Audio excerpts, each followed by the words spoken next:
Spider's one of his biggest changes this year is he actually plays very slow. He likes to isolate his landing, find loot, and time in. Unlike Frostivus and Yak, we're going to take that off-spawn fight. Army's going to be coming out. Frostivus combo break is going to be forced out. Now, dodging, weaving. We get that armor reset. Yak trying to space out. He's taking his time, poising up. Looks, shows him red. Now, Frostivus also taking his time. Doesn't want to hard commit. Does have the nice fist off-spawn, but Spear has been performing really, really well today or throughout the tournament.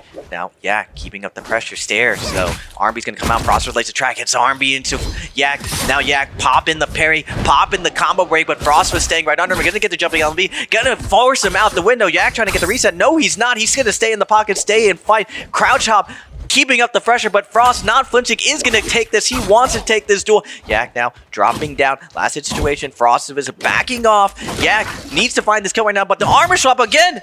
Will Yak be able to finish him? Frostivus able to find the great armor reset, goes for the jump LMB off of falling from that window frame. Will be able to come on through with the heal of the F1 as well as getting the pop of those fist blades, managing to win out the overall duel against that Temi. As now we get to head over towards Arcadia. Polaris going to be dueling out Arano for control of those Thunder Coins. Arano with the fist blades on that Liam, so close to that V2, managing to force the combo break from the other Liam early on, and Polaris has to back off. He understands that he's at a disadvantage in terms of that neutral fight. Dagger not going to be able to find the opening that it looks for. Arano doing a very good job of just continuing to pressure this space as Polaris clanks yet again. Throws out the RMB, just trying to buy himself a little bit of spacing, but Hypernova, seeing that the duel goes down, comes on through for the third party with the cannons, and both of these players understanding that if they continue to take a fight, Hypernova showing up late to the mix is going to take one of them down, and they back on off. But Polaris, a little bit too close to Hypernova, is going to have to try and take a little bit of a fight against the Valda temporarily,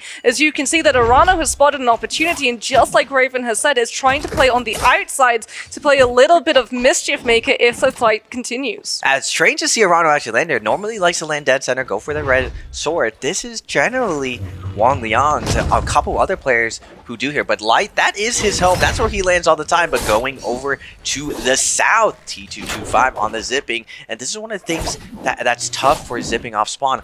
We've noticed that a lot of the time zipping is actually focused out because of her sustain off spawn, kind of like endgame.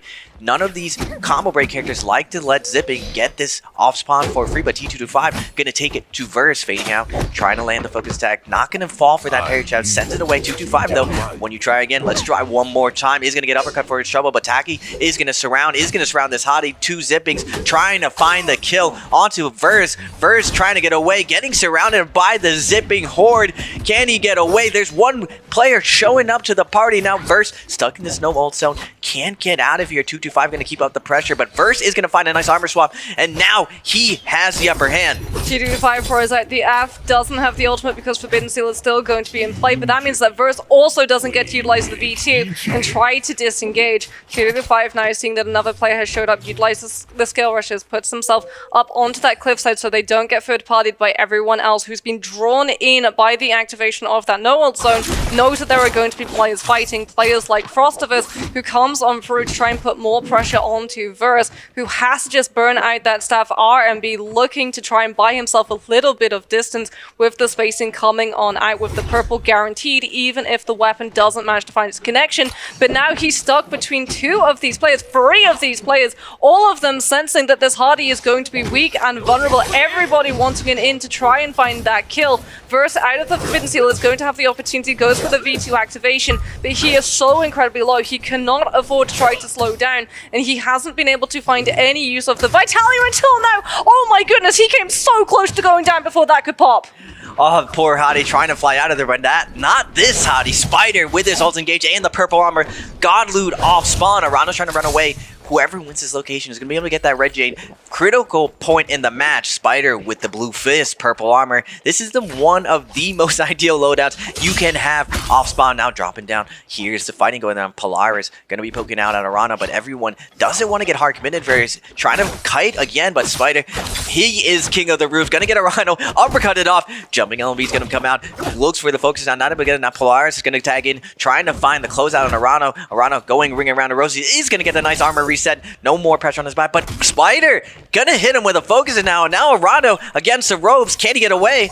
He's gonna go for the grapple into horizontal, trying to just slide on through. Does have a dagger in the back pocket, so the scale rushes can come through as quickly as they possibly can. Connect. Taki, unfortunately, gonna be held against the ropes. The Zip ultimate is gonna proc, but that does mean that 225 with the betrayal comes on through with the RMB Fist Blades and takes the mirror zipping down. Oh, unlucky for Taki. The betrayal of the zipping. They find the nice kill on to Hadi. No, sir. No friends here. Finds the kill onto Taki. And now 225 climbing up the leaderboard already up to 26. This first Realm of Yang really going to set the tone of the day. A lot of the times, first game, everyone's a little bit nervous. But if you have that nice pop-off game, it really sets up for those later games, and we're seeing Spider getting the luck of the draw, getting the kills off spawn. He is going to get parried from Arano. Arano, which has been chased down from Spider this whole off spawn, pushing him away. He's not going to be able to have the ticket now. Now Spider, losing those blue fists, is forced out to loses his ticket. Now Arano is going to be posturing to go into Realm of Yang. I wonder if he's figured out, Moxie, how to beat Syra with the V2 Liam. We rarely see V2 Liam, at least any of the group stage. We haven't seen a V2 Liam try to fight a Syra yet. Yeah, but it's going to be risky because, I mean, even with the V2, the Liam still doesn't manage to grab her out of her ultimate. So you're going to have to burn through the V1 while still holding onto your V2. Liam V1 is going to come into play. That Auric Sword teleport comes on through. Frostivus with the spacing on the F1 is going to buy himself safe passage into this Realm of Yang and go head-to-head up against Polaris. He's got that purple bow in the back pocket to be able to swap over when the ultimate activation comes on through to scale it so that it does 77 damage per individual tick, but I believe he has a lot of attack percentage Soul Jades, so that's going to be doing even more when it comes on through. Frostivus now holds on with that Dragon Slayer, looking to try and find any form of connection, sticks himself onto the pillar, but gets interrupted by the uppercut coming out from Polaris with the chase down on that dagger. Both of these players looking for the overhold, closing up that distance, really getting into each other's heads. Polaris with the RMB, Frostivus throws out the horizontal before turning it, trying to condition Polaris into anticipating that he's going to be committing these focus hits. Comes on out with the combo breaker, looking for the drop down jump parry, but Polaris doesn't build into it, and we're still seeing both of these players holding on to their ultimates as we're down to almost a minute. Yeah, cat and mouse game going around there. No one wants a hard commit. Double hold blue coming up, but Frostivus is going to force out that ultimate. V1's going to be invested, but inside Realm of Gang, where can you go versus Syra? The beams are coming out. Polaris doing his best, kiting back and forth with his dagger, but he's taking AoE damage around these pillars. Stun is going to be trying to come out. Frostivus out of ultimate is going to get the Dragon Slayer coming out. He is going to get hit by the ball. Combo break going to be coming out. Now Polaris in that situation tries to land the parry, but Frostivus double hold dodge with the RMB. He's not going to be able to get a stagger. Polaris at the last edge, but with this dagger, the bow shot though, putting him in Clank Death Rage. Little bit of game of chicken here, but Frostivus is not going to flinch. Jumping LMB is going to close it out, and Alliance Frostivus takes his first Realm of Yang. 225 now on that zipping, going head-to-head against a Hardy.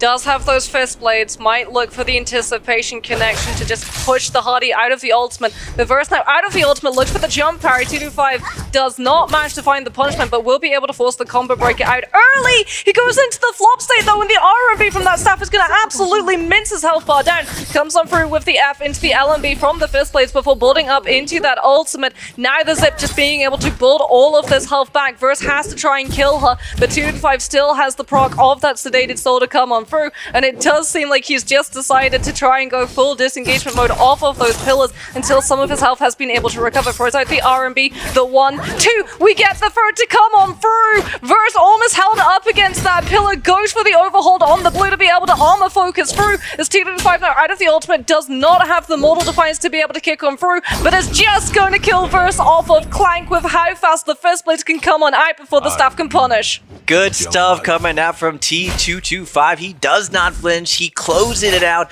Nice half charge to close and finish off Verse. Now Frostivus gold pulse sword in hand. Polaris on the outside. We got a salty run back. He has to ult already. Now with one charge. What can he do? He's down to the last hit situation. That chunking, jumping LMB, and now Frostivus with the with the beam. Look, Polaris can't go anywhere. He is gonna fall to Frostivus one more time. Oh my goodness, Frostivus looking incredibly strong on that tower, and this is the round that he needed, as we talked about. He needs at least 10 points to feel secure in his standings at the moment to make it into that top 12, and he's already been able to find 3 of these kills. And on that tower, especially with that win inside the realm of Yang, having both a Million Bird Smite as well as a legendary weapon to scale into your ultimate, you are looking very confident indeed to try and gun for that MVP. As we're going to be heading over towards Imperium, a lot of these players with Yang depletion trying to find any fight that they potentially can, and all of these players without Yang depletion trying to take advantage, and now becomes the cat and mouse chase where you do have that desperate play, but you can't afford to show how desperate you are, because all of these players are going to jump on you to stop you from being able to grab the Soul Bloom, even if a kill comes through. Verse showcasing his hand, looking a little bit too aggressively for a fight, is going to paint a target on his back, and you can immediately see that all of these players, they don't want to kill him, they just want to stop him from being able to stick a 1v1. A lot of cat and mouse is all here. Verse showing up. Spider getting the luck with the draw that Verse showed up. They mistake him and switch to him. And now he has to armor swap, try to survive the situation. D229 stuck in the thick of things, though, is going to be off the ultimate. And now you're stuck with him. 225 with the Fist Jade, letting it release. Those Gold Fist doing a ton of damage. But inside, next to Cyro, he's taking a lot of damage right now. It's not going to matter. He's ignoring all of it. D229 is going to use those balls to heal up. But at what cost? 225 just walking him down right now. But this building does provide a lot of surface area to kite with. 2 signs left there, and just at least 6 or 7 people here. Spider was able to lose everyone, get that reset, and now he's joining back into the action. And the sign's gonna come in. Vines, unfortunately, is gonna be the first one. He does have the Vermilion's buff, but he is gonna die to the sign. Oh, Arano claims the kill with the musket, so it happened, but Verse is able to pick up that Soul Bloom, and one of our Yang depletion players is going to be cured. D229, unfortunately, still going to be afflicted with his, and we know that he burned through his ultimate, so it's going to be even harder for him to be able to guarantee that he's going to be able to pick that one up, as 225 losing a fair chunk of that purple armor, but he is on zip, so he's going to be able to keep himself pretty mobile and keep himself behind this fight that he knows is going on. EWG's Arano coming in incredibly low, however the other Hardy comes on through with the charge RMB on that staff, allowing the other Hardy to be able to back away, as Arano, blue dagger in hand, had burned through his ultimate and cannot afford to show himself in case some of these players have been able to track which of these Leoms is going to be down those resources. Speaking about down resources, D229 is rapidly running out of time. Combo Breaker comes on out. The F1 on that Cyro doesn't find the connection. He's got absolutely 0 armor. He's being battered by all of the cannon shots coming on through, and I don't think he's going to find any way of being able to turn this one around. Looks like he might just try and kite in the hopes that it prevents some of these players from getting a last hit score tally, but they're just not going to let him out. Yeah, you have 225, Spider, Verse, all hunting you down. Last second situation. He is going to fall, but he does deny the kill. A little bit of a consolation prize if you're going to out. Don't give up another kill. Now we're going to get 2 Juggernauts. The king of the Southeast Asia, Frostivus versus Spider. Can Frostivus take down this Juggernaut of the groups? Spider, Gold F is going to be used right now. Spider looking for the half charge, not going to be able to get it. Nice shot from Frostivus. Going to be using that dagger to space out right now, but Rampage gets revealed out of nowhere, stabbing Frostivus in the back, and now no armor to his name. Spider diving in with the scale rush, gonna find another focus attack, gonna throw blues left and right, and now Frostivus forced to pop his ult. Yeah, forced to pop his ultimate, and Spider's just going to try and kite it. Hasn't even burned through that Hardy V2. Does get hit by 1 RMB into laser, so that is going to be the combo breaker coming on through. Spider losing all of his armor, now going for that ultimate, taking to the sky. Frostivus out of his. Spider was able to find 1 reset, charges up the triple. Frostivus able to dodge the first. Spider still looking for the second. Frostivus being able to play around these pillars, anticipating where the Hardy is going to be able to charge on through, managing to scale rush away for the most part, as well as high hyper armoring through a couple of those daggers with the focus armor. Now going to be outside of the ultimate, able to come on out with the uppercut into Soul Break. Both of these players incredibly low. Spider does not have a cannon to be able to burn the AoE damage through that pillar, and the Syra with the return to that combo breaker is going to be able to fade away before Spider can look to find any form of extension off of the light attack dagger he was able to set Frostivus into, and now it's just going to be a matter of who's going to be able to find that in. Spider comes through with the horizontal, gets the flop state confirmation, and comes through with the build into the charge R&B from the Hengsod, and Frostivus goes down. Nice job from Spider in the clutch, catches the cross from Frostivus. You see a deep breath coming out from Frost. He knows that was a great play. Catching the dagger on a cross, so rare, especially with Hong Sword. Dagger, one of the best weapons to deny all the pressure of Hong Sword. Really good play from Spider. Now Frostivus on the outside has the gold pole sword. Finds a low burst. Finds him ulted already, but he is getting juggled from T225. This area just so annoying, chasing people down all of these levels. There's so much he can get caught on. Burst able to get some space. He is going to cancel his ultimate, see if he can pop another hero, but he does have white armor. Anyone who touches him in this endgame is going to realize the vibes are down. We only got white armor, but Verse does have a gold weapon. He is not as free of a kill. He still can turn it around and do a ton of damage back. Yeah, Frostivus, like you said, 4 minutes and 20 seconds, but that is going to disappear very quickly when all of these players are around Purity Chamber.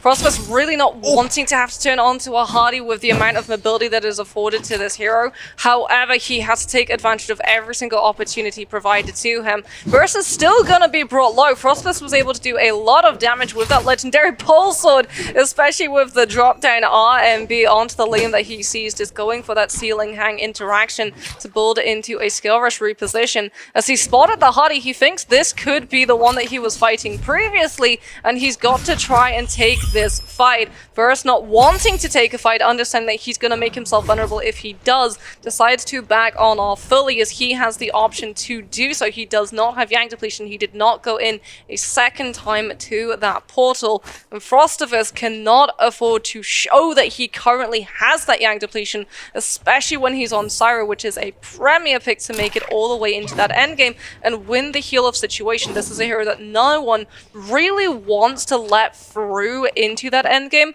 but is so strong in terms of ultimate that no one really wants to challenge. So he has a little bit of an advantage in terms of no one's going to want to try and pick a fight with him at the moment, but that is going to get really problematic if these players understand he's under Yang depletion, because instead of taking a fight against him, they're just going to kite out until he dies to the debuff. Yeah, speaking of kiting, like, Verse was able to get out of this sticky situation. Frostivus really lucked out that when Spider came in, he was the only one who could recognize that Frostivus was a Yang depletion player. Now, normally, what's been happening in the Pro League is all the pros wait out to see who is looking desperate, and they all focus fire them because they have to make the move. There is a pretty big defender's advantage within Naraka that if the other opponent has to force the issue, the game has evolved to the point where you are very hard punished for overextending, and it looks like Verse is going to find Spider on the Hottie, but Verse is looking very vulnerable. He does only have blue armor. Frostivus is going to be switching to the dagger. That's one of the tough parts, though, for Pole Sword. I know Frostivus is not enjoying his time in this building, bumping into everything, trying to hold down these fist blades, scale rushing left and right, and the amount of sound that had to be in the building. There were like 6 or 7 players there, constantly scale rushing, constantly rotating through, and with 2 minutes left, this is when the pressure really starts picking up when you have Yang depletion. The zone is going to close away from Purity Chamber though, so a lot of these players are going to be forced out of it. Frostivus knows that there's a player still vulnerable who is playing deep inside Purity Chamber, and he's going to try and zone keep. Sees that EWG Zorano is the player that disappears, that he is going to be in that vulnerable position, and this is perfect because Frostivus gets to immediately force out that combo breaker from the side of Liam as Zorano just tries to break away, potentially disappearing all the way into that Moonbane. Opts instead to go inside that building to be able to set up the skill rush out of the door window, and Frostivus will actually be able to track where the Liam has gone to, potentially still spotting out the EWG Zorano. Yeah, was indeed still in that zone. Arano trying to disappear, does get spotted out by the Syra. Frostivus now with 1 minute left has to be able to win this 1v1 if he wants to be able to continue in this lobby. But Pole Sword, not the greatest weapon, especially if you get held into that stone form. And immediately Arano is just full out of that. He spotted that Frostivus is taking this fight a little bit too desperately. He knows that he's under Yang depletion and he just wants to try and kite until Frostivus dies to the debuff. But the RMB manages to find the full hit. Frostivus, however, has to cancel out of the ultimate if he wants the Soul Blood pickup. And 225 grabs it before. No, he gets it. Oh my god, Frostivus cancel it as you were saying it, Moxie. I can't believe he's able to yoink it from 225, mashing that E. My man's in a flow state, cooking up right now, but unfortunately for him, T225 knows he canceled that ultimate, saw the murder happen of Arano. Oh. Clutch up from Frostivus. I know my man is chilling now. He knows he's going to be getting through and solidifying this spot, but unfortunately for him, we got Spider also having a massive first game as well, and he's going to be able to grab this Spirit Well. Who is he going to choose to focus down right now with that blue buff, with that damage reduction, with another hottie next to him? It's going to be tough for everyone else. The no ult's going to be hit, so nice place to retreat, to hide into, but it looks like whoever hit this used this as a distraction as the hotties come through, looking for someone to pick off, but there's nowhere left to hide, ladies and gentlemen. That blue buff is going to reveal everyone's location, that nice ESP, that nice ground showing up, and oh no, please don't tell me he's going to be choosing Frostivus as his first victim. I mean, they see the Syra. They really want to remove that Syra because Syra stun can be really problematic for Hardy, and it does look indeed like Frostivus is the one that everyone turns on to. Combo Breaker invested early, Pole Sword surfing comes on through. Frostivus is doing everything he can to play defensive. He's 1% away from being able to get the rage generated for the ultimate. Will he be able to pop it? Yes, he will. The spam of the V comes in absolutely clutch. Frostivus gets 16 seconds now to absolutely full heal himself with the RMB spam, as well as utilizing that stun to try and turn the pressure onto some of these players around him. He's opted to go for the zipping. We talked about the fact that Syra is able to isolate that zipping down and stop it from having that disengagement potential, and he's trying to turn everyone to look at Taki so that he can disappear instead. Just manages to dodge out of that Moonbeam, but has to go directly back into it to try and take his chances in the hopes that it's going to deter some of these players from following on through. However, we can see that it is not done enough. 225 is going to be able to take him down as both Spider and Verse came through with the hot pursuit. Wow, 225 from long range was able to get that last hit. Even though Verse and Spider, the two hotties, surrounded him, trying to get that last hit, the cheeky zippings on the outside, running away from the hotties. They don't want any part of these, but these debuffs are trying to fade out, trying to see if they can trap one of them, and a little bit of an extension from Spider. Spider wants his MVP. He is fully going in on everyone, no hesitation, just jumping on in, choosing anyone. He does not care. If you guys are going to be hanging out in a group, it doesn't matter. Whoever gets close to me is going to get a focus attack to the head. I mean, the Valda is going to be the next best target for both of these players to turn onto. Valda V2 heal situation too great for anyone to ignore, and Mines is going to get Loppy down to having to burn that ultimate in a matter of moments. He's trying to hold on to it for as long as he possibly can, but with 4 minutes and 23 seconds in the game, he's going to have to throw it and commit this before we go to that heal-up situation. Down the armor, not being able to find the heal. Is he going to pop that V2 or is he going to go down? Yeah, there it is. The F2 combo breaker to come through first, and now Mines just sits in that spirit animation hold as long as he possibly can. But you can see, objective completed. Everyone has been able to put enough pressure onto this Valda to force the ultimate. Mines manages to find the spirit connection onto Spider, but we know that he still has that legendary armor reset in the back pocket because he was able to cap out that spirit well, and it's just a matter of who's going to be able to find the last hit onto this Valda, as potentially they turn onto FBX's Verse instead. The Zip saw that one of the hotties went low and want the opportunity to turn a numbers advantage on their side.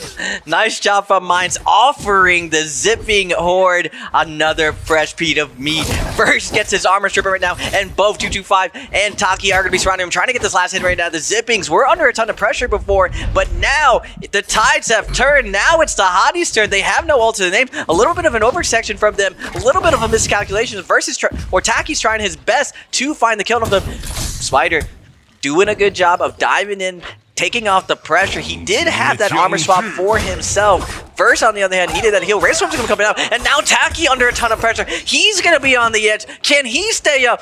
225 is gonna be coming up. Mine's gonna come in for this flank. Mines, he remembers who was attacking him before. These hotties were griefing him. They force his ult right now. He wants revenge on them, and now Spider and Verse, no ults to their name. They are in a very vulnerable situation. Can 225, can Mines, can Taki find a kill on them? Both of the Hardys and the Valdez trying to buy the time for the Rage to generate, for their ultimates to come back on through. Taki does have that zip ultimate. Spider trying to space away with the Dragon Slayers on that spear, utilizes the combo break to try and break away from this fight to heal behind that rock. Does manage to find the connection of the horizontal focus onto a play to push them into that storm damage, and that is going to buy himself a little bit of recovery time as Verse gets hit into by that jamming coming on through. They're trying to isolate both of these Hardys away from each other, and Verse now about the combo break has to go for the ultimate play. Is Spider going to try and twist the knife into Verse's back to be able to guarantee that he finds this kill? Verse able to find the heal. Looks like Spider still putting the threat down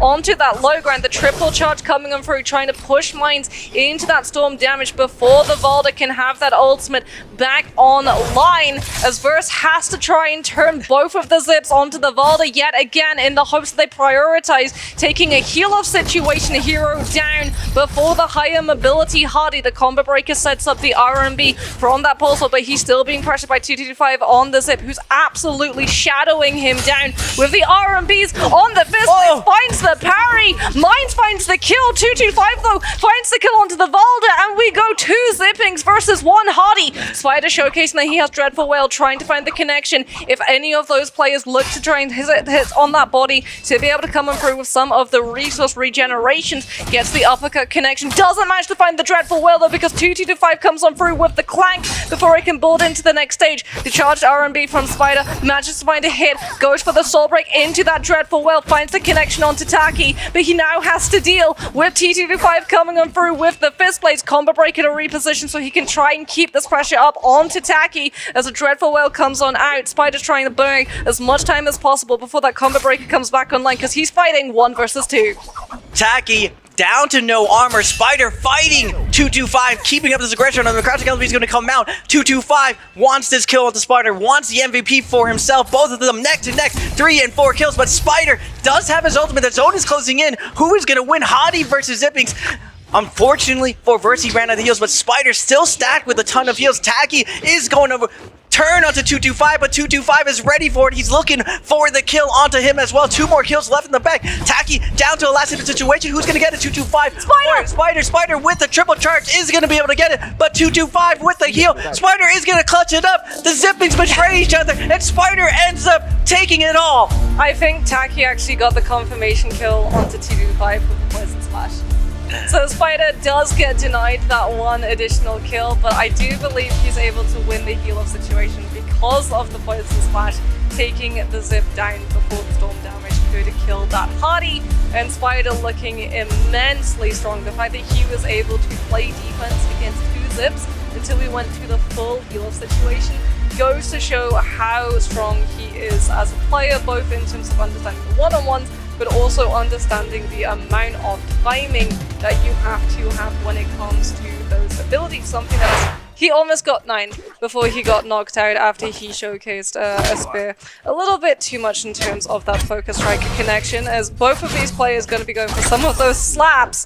Frostivus will be able to find the kill with the nunchucks onto WBG Spider, but he is going to be incredible. Does have the combo breaker on that Tumult. Goes for the full meter dump though, and Yak falls for it! Frostivus baited! He made it look like he was going underneath to open a trove and look for an armor reset, and he waits around the corner with the full meter dump charged up, ready to meet Yak's face. Let's go, Frostivus finding the clutch of the 1 HP blindside double George. Yak comes into an unfortunate amount of damage. Now going to the south.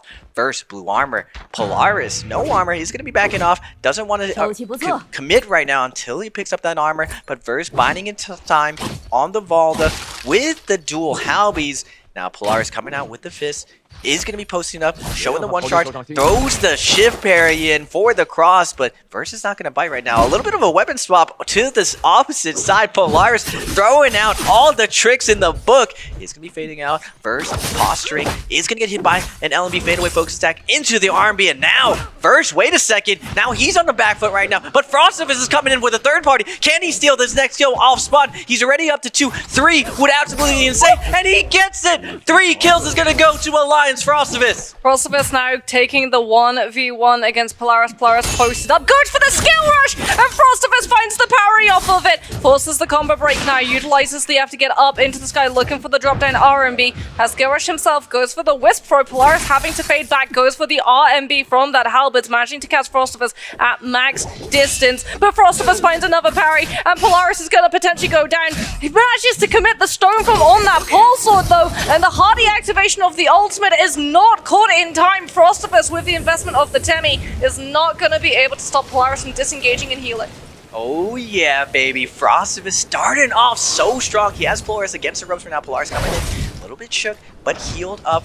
Frostifus not going to be able to land it yet, but Polaris wants the smoke, wants this off spawn fight now. Frostifus fading back with the nunchucks. He's going to throw the one charge. Now Polaris in a last hit situation. Grapple's going to be coming out. Frostifus has him against the wall. Polaris stuck with a pulsar right now, and Frostifus is going to land the grapple, is going to land the jumping R&B, goes for the reset, not able to get a 1-2. The chip damage is too much. Frostifus is going to secure it, and Frostifus off spawn is going to be picking up a 4-piece to go. See ya later. What was it you said that he was looking for? A over 30 end to the day. Frostifus well on his way with those 4 kills, puts himself to 25.5. He is definitely looking to feel secure as he heads in towards those qualifications.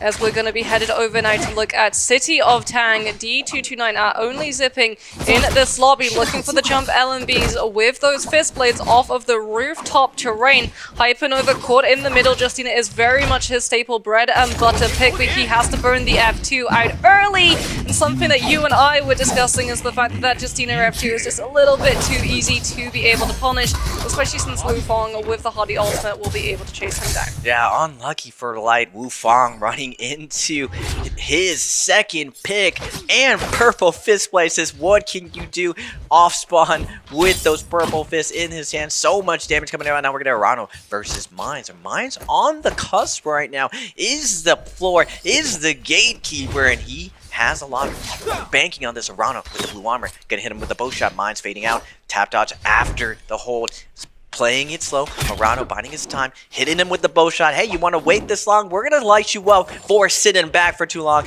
Now Mines able to get the heal. Arano surprise at the full disengage right now. Hey, where you go? We're gonna be finishing this one. It's gonna get hit by the army. Bubble's gonna be coming out. Nice tag gonna come out. Mines looks for the half charge. Not able to get it. Does get the lift off. Gets the 1-2 afterwards. Now Arano is gonna fade out. Isn't a ton of pressure. Sees Taki coming in for the third party. How is he gonna play this 1v1 situation? Arano does have that Valda V2. Mines, it looks like, does want to try and keep up this pressure on the Valda. He spotted that the Valda is down. That armor will have to commit the ultimate if it comes on through. And Taki, being that third party instigator, might provide one of those targets for the Spears that isn't this Liam. As Arano breaks behind those cliffs, looks for one shield powder, will be able to find it, gets the skill rush just before he can get interrupted. Is kiting closer and closer towards Ballista Tower. The Liam moves into position to be able to cut Arano off from being able to access it until Mines is on the blind side at that Ballista Tower base. And it is going to be an attempted climb all the way to the top as Frostifus now going for the 1v1 against Wufong. Finds the jump LMB with those fist blades. Looked again to try and shut the Hardy down, utilizing that Tumult ultimate. Spider also potentially looking for that third party. Sees Wufong with the Hardy ultimate trying to disengage, and Spider's going to try and cut him off. Has the Matari, even invests the ultimate, trying to close up distance with the blinks of the F inside the ultimate to try and get this last hit, but Wufong dodges away from them. Will be able to find the full reset. The armor pirate is managing to just push up all of that purple armor as he has to utilize the combo breaker. Spider with the charged RMB coming through from those dual halberds, managing to close up the distance with the F2 into the uppercut connection, but unfortunately he gets griefed by the terrain before he can find the weapon swap into the hung sword, and Spider still managing to melt through this armor. Can he find the kill as Wufong goes full disengagement? Wow, Wufang gonna get a ton of focus attacks in the back, but he's gonna find that armor reset. LMB focus attack coming out from Sparta, keeping up the pressure, looks for the grapple reset, he's not gonna be able to get it, but he does catch the wake up. Now double charge, deep fire, breading up, Wufang fading away with the F dash, and now a last hit situation, Wufang is gonna fall. Spider showing why he is the most dominant NBPL Matari. Spider now will be able to find that kill and also potentially put himself into that realm of Yang, as I believe this is his 200th kill, not in total. That would be a very short career. That's his 200th kill for J Cup stages. That's absolutely insane for solos. 200 kills, especially you saw no one's gotten more than 9 kills, and especially with how the rule structure is set up, getting kills is so hard right now. Frostus was telling me this entire year. Even Wufang said it is so cruel when you have so many good players in the lobby just to get 1 or 2 kills. But going into this realm again, we're going to get 2-2-5 versus Frostus. Frostus is heating up. This is the best I've seen him all this J Cup. Can he dethrone 2-2-5 and his curse? Can he keep the curse, put it back on him? F's going to be coming out. 2-2-5, going to look for the scale rush. Not going to be able to get it. One shot's going to come out, hitting 2-2-5 in the face, and the parry's gonna come out. Jumping LMB's gonna come out. Goldef's gonna come out.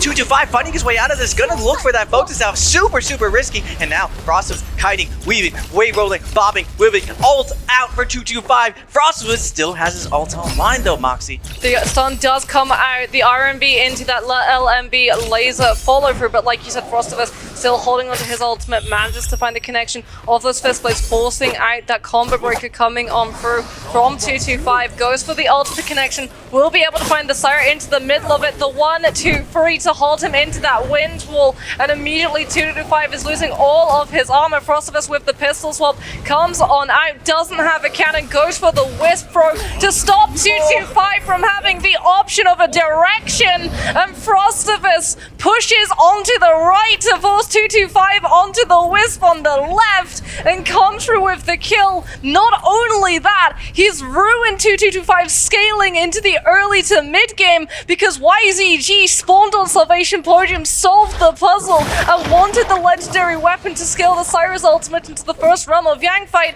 And not only did he lose the Realm of Yang, he got parried before the ultimate came through and he lost the weapon too! Bye-bye 2-2-5. Frosted is keeping up the domination with the tricky Demi Blade, but on the outside, Spider on his Batari pick. This is when he sets up and absolutely crushes on the outside. And look who he's crushing. Arano, the demon on the outside, meeting the demon from Yang. Spider plays all play styles, baby. Looking for that closeout onto Arano, but Arano's able to make it over the pillar, and now D229. A little bit of interruption. Throwing Spider off, and now Arano has a lot of space to go with, but Spider has him in the eyes, got that 20/20 vision. Where are you going? Max grapple distance, we're locked in. You're not going to be getting away. Frostivus again with the gold pulsar and on the Temi. I'm surprised he busted out the Temi. He told me he was dropping this character and switching it to Decina, but Temi just has such good stats for Holoroth. Both Mike and Spider love picking this Temi pick. Even if it's their 4th pick, they'll overpick Valda just to go Temi, just because of how strong he is in the Realm of Yang. And Frostus is going to connect to this crowd of players. Can he pick up more? Looking for the skill rush, puts himself onto the rooftop. We can see where EWG's Arano has ended up. He's pushed himself all the way to this particular position for a reason. He does not have Yang depletion, I believe. No, he doesn't. His portrait is not orange. So he's just looking to set up these chain skill rushes and keep himself as mobile as possible so that he doesn't get locked down by the players before he can find that state of recovery. As we can see that everyone is here. Fumio's Taki, unfortunately, coming under pressure, does have that Yang depletion. I believe he went into a Realm of Yang against Lobby 28 D229 and lost it, as it is going to be the RMB spam for Taki to be able to full heal. Kites on over towards that Forbidden Steel is probably going to activate it so that none of those players chase him down when he's vulnerable outside of that ultimate state. Frostivus now looking for the jump LMB onto EWG's Arana, who has not been able to upgrade that grey armor. He's been so unlucky in terms of opening any sort of troves that have not already been picked clean through. As Frostivus with the scale rush now looking for the wall climb to be able to come coming through with the jump LMB just absolutely vacuuming him into that Valda's hitbox before the scale rush can come on out. He's really trying to do everything he can to track down where Arano has run off to, but Plumed has so many levels of complexity to it in terms of that terrain that you can see that Arano is doing a very good job of just ring around the Rosieing where his position could be. Now Taki, he did pop his no ult zone, he did retreat into there. Unfortunately for him, he has Yang completion a minute and 15 seconds on the Syra. Everyone's surrounding him. The time is ticking. Everyone's closing and Scale Rush is going to be coming out. Gold F's going to be investing. We're out of resources. What can Taki show me? He needs to find someone to offer to this lobby instead of himself. But the jumping LMB, the chip damage is too much. D229 is going to be coming in. And Spider comes out of left field with the dash, who able to steal the kill. And he's out of there. And what happened? Everyone's like, wait a second. Who took that kill? Spider hit and run. He's already all the way to Puzzle, massive distance, and Frostivus coming in with the third party. Gold pole sword, purple armor, second realm of Yang is going in. Now this is one of the questions I was wondering, Moxie, who is going to consistently go into that second realm of Yang? Now Spider is on Matari, generally plays on the outside, but that second realm of Yang is extremely risky. Even though they've extended the time, once you get this far ahead, Syras are in the middle. Did anyone notice that the Syras are fallen and will go into realm of Yang now? Well, Spider isn't going to be going into realm of Yang. He's going to be pursuing potentially Hypernova, who burned that Justina ultimate, and is trying to break away towards Plumed in the hopes of making it over towards Achilles' Crest and getting to utilize all of that terrain. This is T5 coming through on that Syra. Oh my goodness, the RMB stun up against FPX's versus not letting the Valda have any form of staying power. Swaps over towards that musket, gets the hit, and Verse, not able to build the V2 in time, is going to go down. That's actually how T25 was able to cleanse that Bloom. He was able to pick up the kill 2 minutes before the realm of Yang, and it does look like he had a Soul Bloom stashed in the back pocket, so that when he spawned back on up, he was able to immediately kite on over to that insurance policy and pick it up and cleanse that Yang depletion, which is why when we saw the players with the orange portraits, we only saw the one, which was Lumio's Taki, as now we're going to be seeing T25 going on through into that second realm of Yang. This time around, he doesn't have a Soul Bloom stashed, so hopefully he's going to be able to win it, as he is going to be going head-to-head against a Hardy. Wind Gust going to be avoided coming on through, as well as that LMB. Cannon is in the back pocket for T25 to stop him from utilizing those pillars in any form of defense. Cavalry Bloom not going to be online for the dual blades, however, but the Cannon doing a very good job of already taking down half of that blue armor.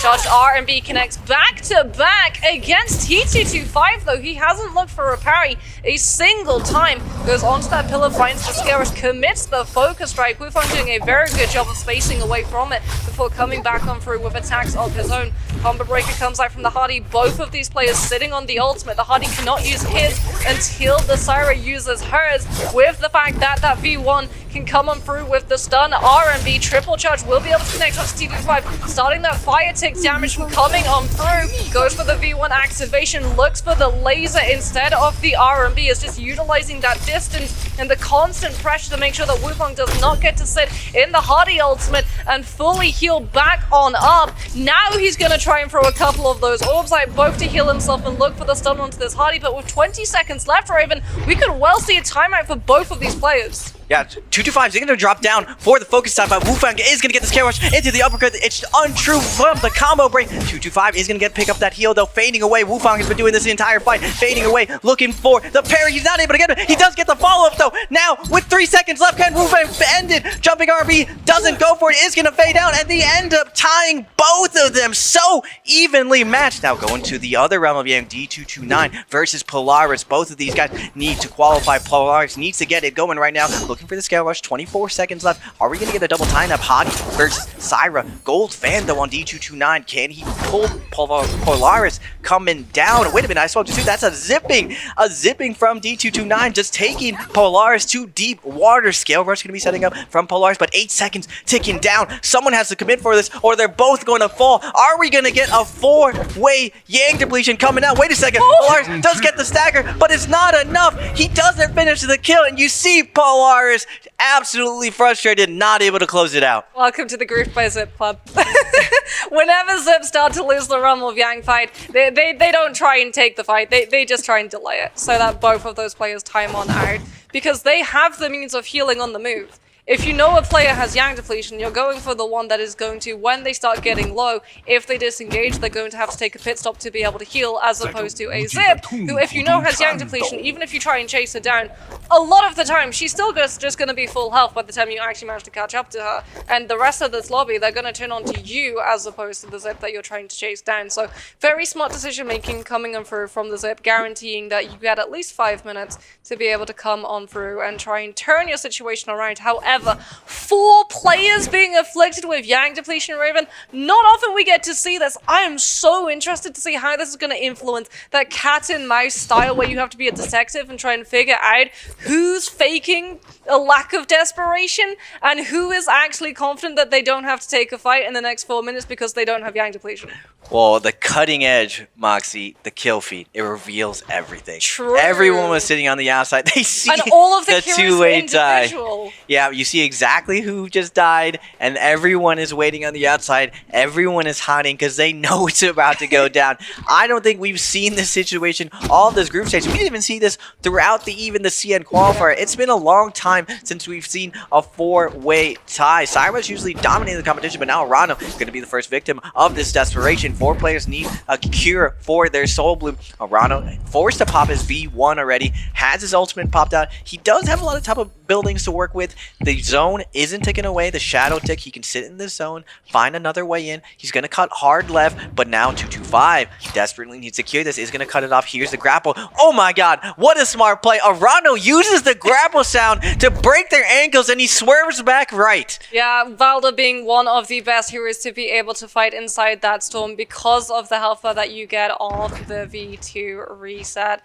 And like Raven said, managing to utilize the sound cue that all of these players are listening for, especially when we have so many different levels of terrain coming through from the castle, and managing to just immediately kite the opposite direction. No one has the safety of waiting for the Valda to pop back up either. They have to turn in onto targets in front of them, given so many of them have Yang depletion, and they know that so many of them have Yang depletion. These Soul Blooms are going to be sought after by all 4 of these players. If one person goes down, potentially only one player with that Yang depletion is going to be cleansed, if not any of them, because everyone in the lobby is going to be after these blooms. Yak, unfortunately, is the one that everyone is currently trying to chunk down. Loses all of that armor. Will go down to X1's Wufong. Question is, who picked up the bloom? It's going to be Wufong. He's utilizing the combo breaker, trying to break away. They know that the Huddy was just able to find that Soul Bloom. They know that he's used the combo breaker. One player went to Ballista. Wufong utilizes the Huddy ultimate to try and break away, but he might die to the fire take damage because they keep up the pressure and he's not able to heal through it in time. Arano finds the kill. Another Soul Bloom secured. Who was able to find a cleanse? Who's still missing one? T225 comes on through with the Syra V1, goes for the stun lockdown onto Polaris, manages to find it into the LMB follow through, but the Huddy saved his ultimate to disengage. T225 knows that the 16 seconds is going to be running out, goes for the full heal off of the RMB. Polaris with a target on his back inside the Huddy ultimate is going to be looking like a very vulnerable target for all of the Cyrus in this lobby, and he has to immediately push himself right back into that corruption tick damage, potentially disappearing above this tower so that he doesn't get spotted out on where he's gone, hoping that one of these other players who has Yang depletion lost a fight before he did, and that their debuff runs out before his. A minute and 20 left on D229. The time is ticking. The clock is ticking. What can he do? He's sitting on the outside, waiting for someone to engage. No one wants a hard commit to a Syra, but 30 seconds left. 225 did pop his ultimate. I don't think D229 realized that 225 has no more ultimate to his name. Now 225, he's going to opt out to just kite this out, see if he can... there's no play at this point. He's just going to go into his zone. 15 seconds left. Doesn't want to deny the kill. Doesn't want anyone to, but everyone diving in. D229 still needs this Yang depletion cure. He is going to find a light attack, try to get this last hit, but the zone not ticking fast enough. He has to be careful right now. Oh, no. Everyone's waiting on the inside, and it looks like he is able to pick up the kill. Now coming in though, everyone's going to be holding the zone. Polaris with the overhold, not going to be able to land it, but everyone recognizes you came in the zone a little bit late, buddy. The armor's going to be taken down. Can you find T2 body? 9, but he is fading out with 20 seconds left. Polaris is just hard the body! This. They're just hard committing in the zone, but both of them are going to die if they come in after this. Yeah, D229 found T225's body. Polaris has Yang depletion. If he can get the kill onto the zip, he has 6 seconds left. No, the zip F comes through for the heal reset. Like Grover said, both of these players still fighting into that zone, but D229 unfortunately able to find the kill, but not able to pick up the Soul Bloom in time. And Yang depletion claims so many players. We saw the debuff get cleansed, but it did not matter. It was absolutely inconsequential, as all of the aggression that having Yang depletion forced meant that we saw 4 players all removed from this lobby, taking us to 4 players remaining.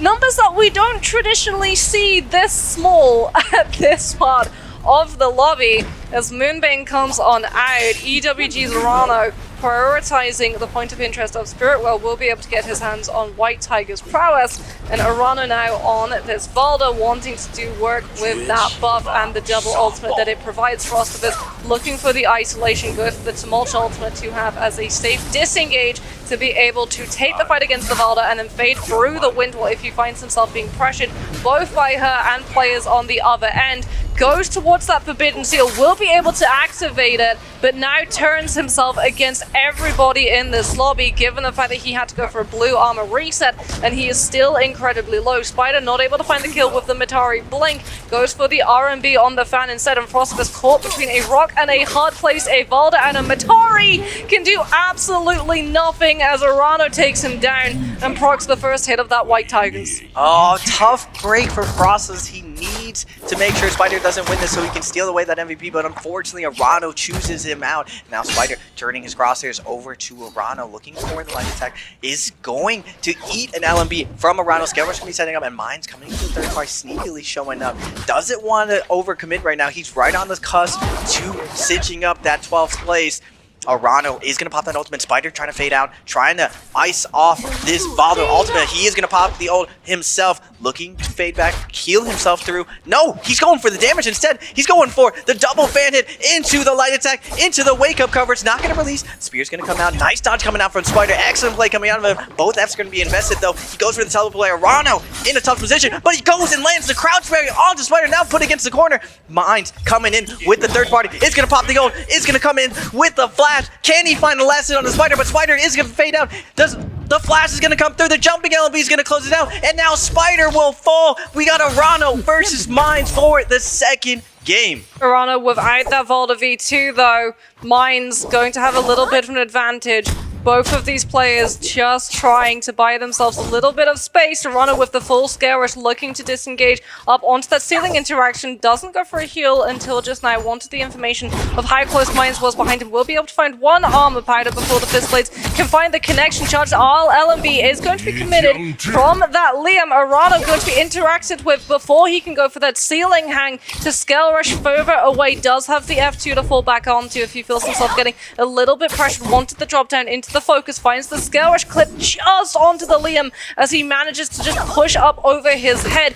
Now we're still going to be seeing this Valda going lower and lower and lower, 83% to that V2. If he can get it online, he gets a huge boost in terms of that win potential advantage. Both of these players backing on off. Mines understanding he's also very close to building up to his V1. Arano looking for the threat with that RMB from the fan. If the Liam was looking to scaling interaction, scale rush closer to his position, goes for a scale rush potentially for himself for the drop down into the focus connection, but Mines buys himself the spacing with the purple hit of the LMB. Arano not going to be able to find the uppercut extension off of the interaction from that Liam. Goldframe focusing it through with the combo break, spacing far enough away, and he has to burn through the F2 himself. Now we can see, unfortunately, the uppercut extension missing since it didn't find the horizontal confirm, but he has built into the V2. He's going to try and utilize it to hold Minds into that storm. Damage coming on out. The Auric Sword finds the connection onto the Volder, but Arano has the health spare to be able to survive the encounter with the Corruption Tick. Damage doesn't have the spear left. Unfortunately, he's not going to be able to utilize it as he does get interacted by that Liam ultimate. Now goes for the overhold on the last spear remaining to go for him. Focus through as much of the damage coming on out as possible. Both of those players outside of these ultimates. Arano just needing one last connection from a focus strike. Can he find it? Managed to find the one hit, doesn't find the second follow through of the combo break. Invest, finds the parry, finds the win, finds the MVP. No, he didn't. No, he didn't. He just landed that parry and hit him with the slap. Oh, Rano, just trying to hold his smile back. How dare you, Minds? Minds made such a big mistake. Letting Arano get that ult back up, closing in the distance. The heal off play was there. The dueling was there. What can you do versus a V2 bottle in close grounds, especially with the rock terrain? Minds desperately looking for an opening, looking for a touch of death, it looked like, with the Liam. He's not able to find it. What excellent play from them. The drop-down meta over and over and over. The neutral situations for that rooftop. Both of them dropping on, baiting each other to Reese on landing. You just see it over and over. Who's going to land the blindside focus at? Who's going to go for the parry on landing? Drop's going to be opting for Eventide. We're going to be following Spider potentially versus Taki at the opening. However, Spider already going to be able to get a Hong Sword online. One of his favorite weapons. He loves to go for either the Katana or Hang Sword swap if of those dual blades or dual halberds. As Frostivus forced him to going through that F2 a little bit earlier than he wants to. Wukong with the chase down on the 1-2 with that spear increased distance as opposed to the halberds. Temel's combo breaker is going to be utilized. Frostivus using the uppercut from the dual halberds to be able to go for the chase down as Frostivus now puts himself into this building, finds a armor reset into that gray, as well as a fan to swap towards with the charged R&B coming out as quickly as it is. Now he can keep up against that threat of the distance that the spear provides. And Tamosh not finding the parry that he's looking for. Frostivus puts himself onto that cliffside to be able to go for a scale rush connection onto Wu Fong into the charged RMB. Combo breaker comes in out. Frostivus goes for the overhold, but unfortunately moves a little bit too close to the wisp once the animations run through into the CC. Wu Fong with the early commitment of the RMB will be able to find the slam down, but Frostivus still able to come on through with the last hit. Let's go, Frostivus keeping up the momentum, able to seal out Wufang. Big kill there off spawn, but first surrounded by mines and D229. Light attack's going to be coming out. Verse in a tough position. That's what I was saying before. Verse off spawn. He needs something to happen right now. He's making moves right now. Scale Rush Trap going to come out, but everyone's targeting him on his Liam. His combo break is going to be coming in, but D229 max health, Light max health. All of these guys narrowing down. Verse, he is going to be able to get out, get onto the rooftop, and it looks like a little bit of hits going on to other players, giving Verse enough space to back off right now. Looking for the armor reset. He is going to get the white armor right now, but all's going to be coming out. D229 wants to secure this kill. Verse 15% from his ultimate, but everyone's surrounding him. Can he survive this hottie ult? The dash is going to be coming in. Army's going to come out. Verse bobbing, weaving. Attacks coming in left and right, but light attacks are going to put him against the wall, and he is going to get taken down by Mines. Yeah, Mines able to find the kill. Hypernova not going to be happy about that one. Both of these Cyrus trying to come on through with that last hit. Forbidden Seal is going to be activated.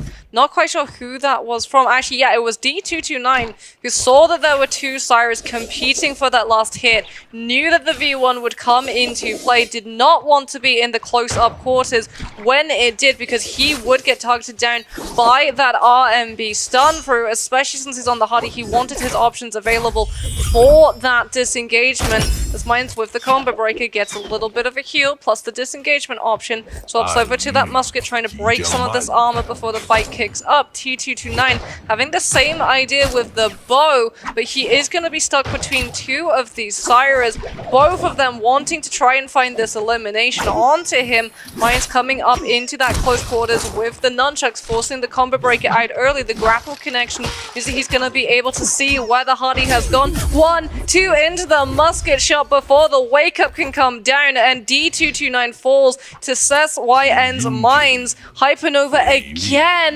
denied a kill. You called him a luck box before, Raven, but it's starting to feel a little bit like Pandora's box instead. Oh my goodness, maybe his luck has run out in those situations. It usually goes his way. Mines securing another spot even above Verse. Verse had 18 kills, or 18 points. Mine's at 19.5. Verse on the edge right now. He is the bubble boy right now. T225 on the Valda, Frostivus on the Justina, on the outside. We saw him off spawn, taking it to Wufong, getting that kill. Now, Frostivus, he got one MVP stolen away from him. Will he let two? I'm really curious if he's going to be able to replicate that same momentum from the previous game. I was saying earlier, Moxie, if your first two games go your way, this is going to be your most ideal form of yourself. No frustrations. You're feeling really, really warmed up. All of your reads are going through. You're just riding that wave. This is the best chance for Frostivus to steal some MVPs away. And leading up into the pre-finals, I was saying Frostivus was struggling near the later half of NBPL. He had lost a ton of his confidence, but now, when it matters most, J Cup is the most prestigious tournament for Naraka. And he's looking really, really good. I'm proud to see him doing this well right now. But he still has his work cut out for him. This is the only the third round. 225 Spider have been doing super, super well, but now that Spider is on a different character, a more scaling character, will we see that vintage Spider where we know him for going into that first Rumble Yang where he absolutely picks apart his opponents? I'm really curious and loving studying this new playstyle that Spider has invented. Yeah, hyping over, unfortunately, from the map head overview. Looks like he's going to be forced into going into that realm of Yang to guarantee that he's able to pick a fight without having to worry about being third parties. He understands he is on the cusp of being able to make it, but he needs absolutely every single kill that he possibly can pick up. And unfortunately, he's already lost out on the option of grabbing two. Spider is going to be able to grab that Yang pass before he can, though, which is going to be problematic for the Siren to have to deal with. Frostivus potentially taking a little bit of a fight against FPX's first, but it looks like both of these players more than content to just feel out the loadout and the loot scaling that the other has access to. Frostivus being able to pick up the interaction with that portal first means that he's going to be able to get his hands onto that Yang pass, goes for the ceiling interaction so that he can go for the scale rush before SYN's mind can get aggressive and try and force him into burning out that F2. As we've talked about, it can be incredibly easy to be able to punish. Frostivus now forced into going for the F2. Mind's looking for the slap to be able to stagger, but Frostivus manages to get out of it. A slap coming out of Justina. I don't think I've ever seen anyone this entire group stage and even at home ever go for them, but Frostivus gonna let him know, no blues today, mister. You're gonna land that parry.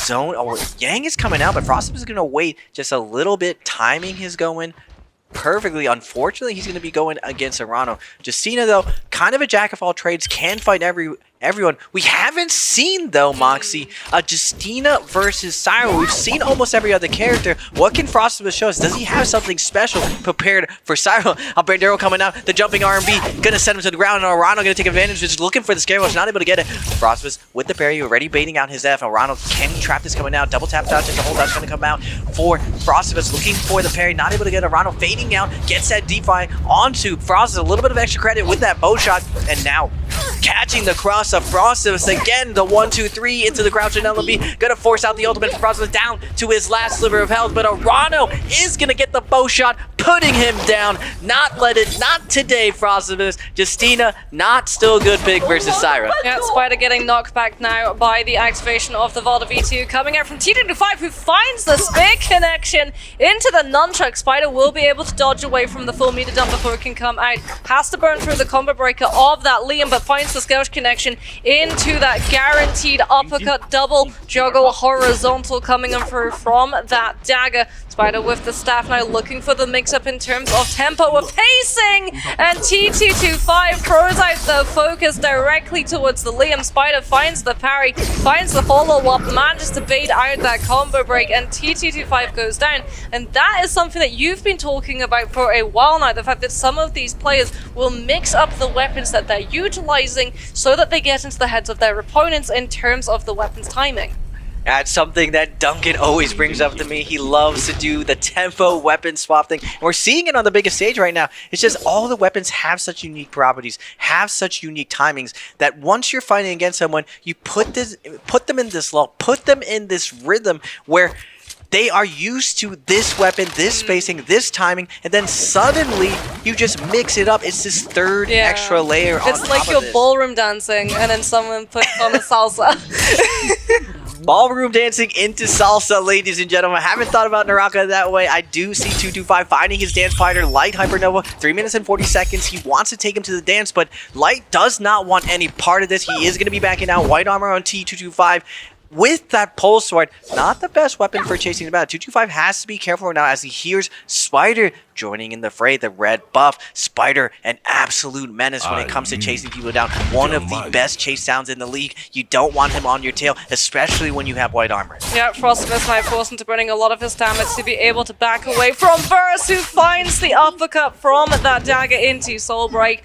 Pistol shot comes on through to be able to claim that kill, and he's able to pick up the bloom as well. D229 with the spear overhead, looking for the overhold first. Backs on off, goes back towards that pistol to buy himself the distance, building back some of that shield before he wants to try and take this fight. He's still got his ultimate. D229 does not know the state of the ultimate though. He came in on a third-party situation. He's going to be very reluctant to try and commit into this until he gets that information to come on through. And Versus more than happy to take advantage, showcasing yet again that LMB into Assassin's Lunge that was the undoing of the player previously. And D229 spotting out that build out is just gonna try and back off. He understands that getting hit into an uppercut into that Assassin's Lunge is gonna be an absolute death sentence. And speaking about death sentence, T225 under the fire from the Hardy ultimate is going to go down. D229 stuck in the wind wall. Polaris trying to put his hands on him, but D229 able to space out, able to get out of there. Double Temmies are going to be surrounded here. Wufang, no armor to his name, but 1 minute and 30 seconds. He needs to find this cure on the Yang. He's going to retreat into the Temmyon. He finds a little bit of hole through the cover, but Liam is going to show up and take the kill. Arano picking off the kill, and Spider showing up with the buff. Almost everyone is in this corner of the map. Spider with that gold Hong sword. Everyone has to watch out if they happen to fall into Spider's crosshairs. Even though he has 20 seconds on his red buff, we've seen a different side of Spider. This super aggressive play. He is very much qualified at this point. Now he is going to play for the win, but he's going to push every margin possible so he can secure that MVP. He's not just looking to qualify at this point, he's looking for MVPs. Well, we're going to be looking at a replay from a Realm of Yang. X1's Wufang on that Temmie, losing all of his armor to the back-to-back RMBs from that Heng Sword coming on through. Sits in the overhold animation for that RMB longsword, doesn't find the toothpick. Now looks for the skirmish connection on to the ceiling, wanting to try and find that drop down parry. Goes for the Tumult ultimate. Now going to be invested trying to find the wisp onto Polaris. Polaris without any form of stamina, going to have to go for the back-to-back focus holds to close up the distance between himself and his mirror. Skirmish attempts from both of these players, but Polaris is the one that's going to be able to find the connection that he's looking for. Goes for the Tumult activation of his own ultimate now to find another skirmish interaction, connecting onto Wufang, forcing that combo breaker out, and Polaris is able to catch the other Temmie mid-air. That has been one of the main criticisms of the Tumultuous combo breaker. Before it had a gold frame focus, everyone was talking about how easy it was to be able to catch on the uppercut, but now that it has the gold frame focus, everyone is just connecting with a scale rush or a jump LMB horizontal coming out when they're in that drop down state. Polaris setting it for the Realm of Yang. He saw the success in the previous games of the Temmies. Is there blood in the water? Can Syra be defeated by Temmie over and over? Oh, Polaris spoke too soon. Polaris like, you know what, I changed my mind. We're out of there. But Taki is do or die for him. He needs big rounds. He needs a lot of points in order to get past that 12th place threshold on the ball to pick. Has the purple armors, is scaled up. Looks like he's going to keep going to his strategy of slow and steady wins the race. But on the inside, Arano on a little bit of a different stage. He is on the strongest character, on a different pick.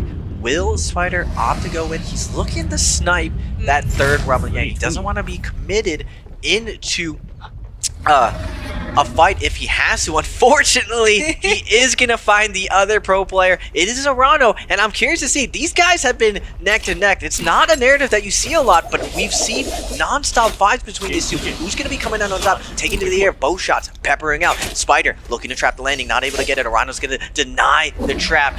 Opt to go up one more time, but Spider says no more of this. Let's get in there. Let's get active. Both of them releasing their first focus attacks, but the light attack is going to come out. Now, Arano getting a best of Spider. 2-1-1 is going to come out. He's pushed against the corner, down to a last hit situation.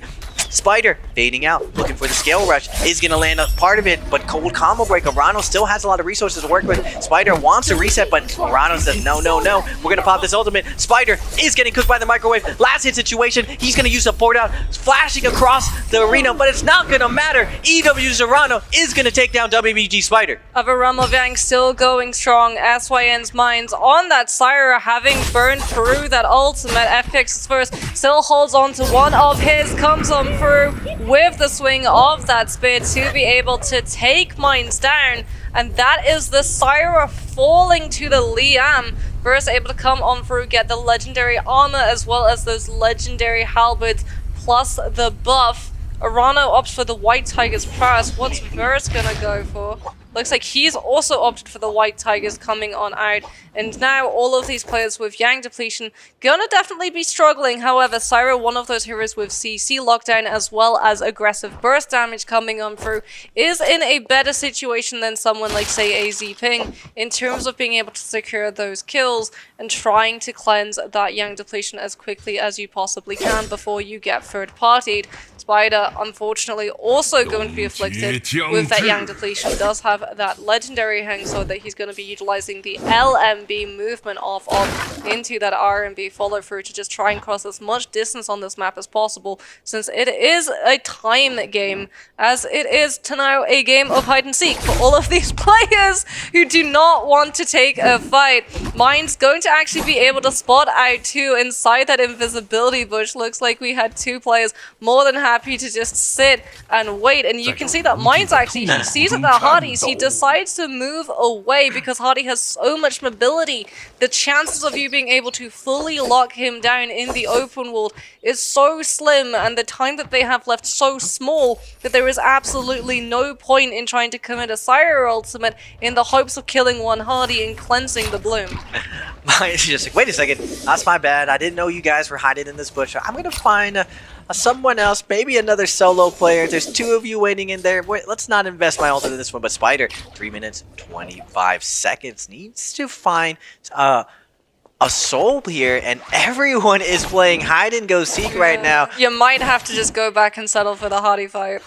It's tough break for Spider. Liam versus Syra. Now, on the outside, Liam does really, really well from Syra. He's going to use that ultimate on reaction, send it max distance, come out, and still have one more charge as Syra's ult is ending. But inside Yang, there is nowhere left to run. Spider did a really, really good job of line of sighting immediately, getting his ult around the corner, but still not able to find him. But Spider does find Polaris hiding in the bush right now. That's going to be invested. Spider keeping up the pressure onto Temi. Now Polaris is right on the cusp. Spider, if he takes down Polaris, this is going to be bad for Polaris. He wants more points to ladder up, try to get a little bit more placement points, but Spider on his heels has to go with Hong Sword.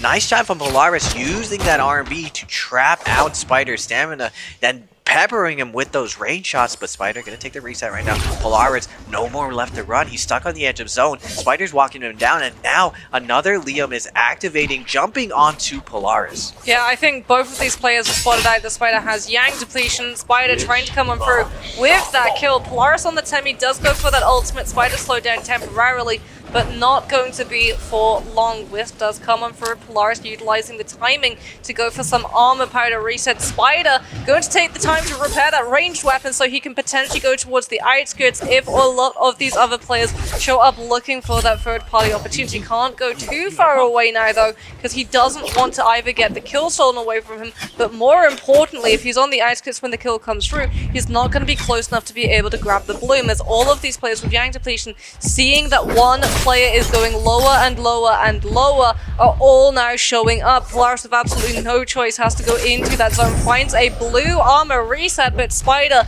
still has the time left to be able to keep Polaris held in that storm damage, will be able to pick up the Soul Bloom. But the question is he going to survive navigating out of that storm, as Mines is waiting on the outsides. He knows the Spider went into the storm damage to pick up the Bloom, and he's going to hold him into that zone for as long as possible on that. Sorry, could potentially have utilized the V1 into the RMB, but he doesn't find the stun opportunity. He doesn't pop the ultimate, and Spider is gone.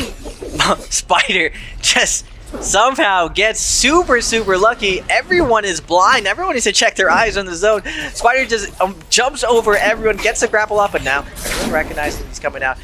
Mines jumping on top of Spider. Double ult's going to be coming out. He looks for the focus down, not able to land it. Now he's going to make his way back to these rooftops, back to the safety of the Scale Rush, but still, Mines hot on his heels. He is going to make his way to the other Liam, using the Liam as a shield right now. Mines walking them both down right now.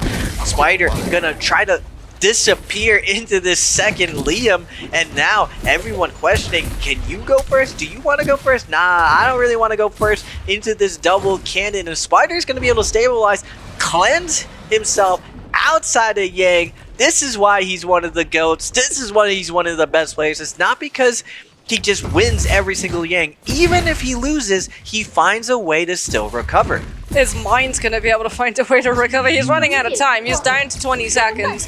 He's going to come through now with the Syra ultimate, but it's a little bit late. 5, 3, 2, 1. Say goodbye to the Syra. Mines is going to take himself out by the storm damage, so no player picking up that kill. The question now becomes, which player picks up that Spirit Well? Spider saw the body fall, knew that he's going to be able to head on over there to pick up the Soul Bloom and get some of that rage regenerated, as well as pick apart the resources, as Arano has utilized the opportunity and goes for the Spirit Well to be able to build immediately back up into that Syra ultimate. Mystic Might showcases that there's players inside that storm damage, and he throws in the Syra ultimate with the RMB before it can run on out, having that ultimate back into the mix because he had the double ultimate cycle coming on through from the successful Spirit Well cap. Now he's just trying to hold Spider yet again into that storm damage for as long as he possibly can. Spider does get the grey armor reset, but zone damage ignores armor and goes directly through to health. This is just to benefit him, trying to survive the pressure coming out directly from Arano's damage, and unfortunately Arano is not able to find the kill, but what he does find is the resources off of Spider's body. The question is, has he gone too aggressive? He's tried to just push all the way into that storm damage. Potentially who could have got punished by FPX's First, but it looks like First did not want to try and push the issue, knew that it was the Syra who'd been able to pick up that buff, had the V1 still in play, and Arano, understanding that he's been given a free pass, no one wants to challenge the Syra, no one wants to be the one that potentially gets stunned up by the RMB, sees the opportunity and gets to return back to the body and pick up resources a second time. Yeah, just even a Syra without the Spirit Well is just so dangerous to jump onto.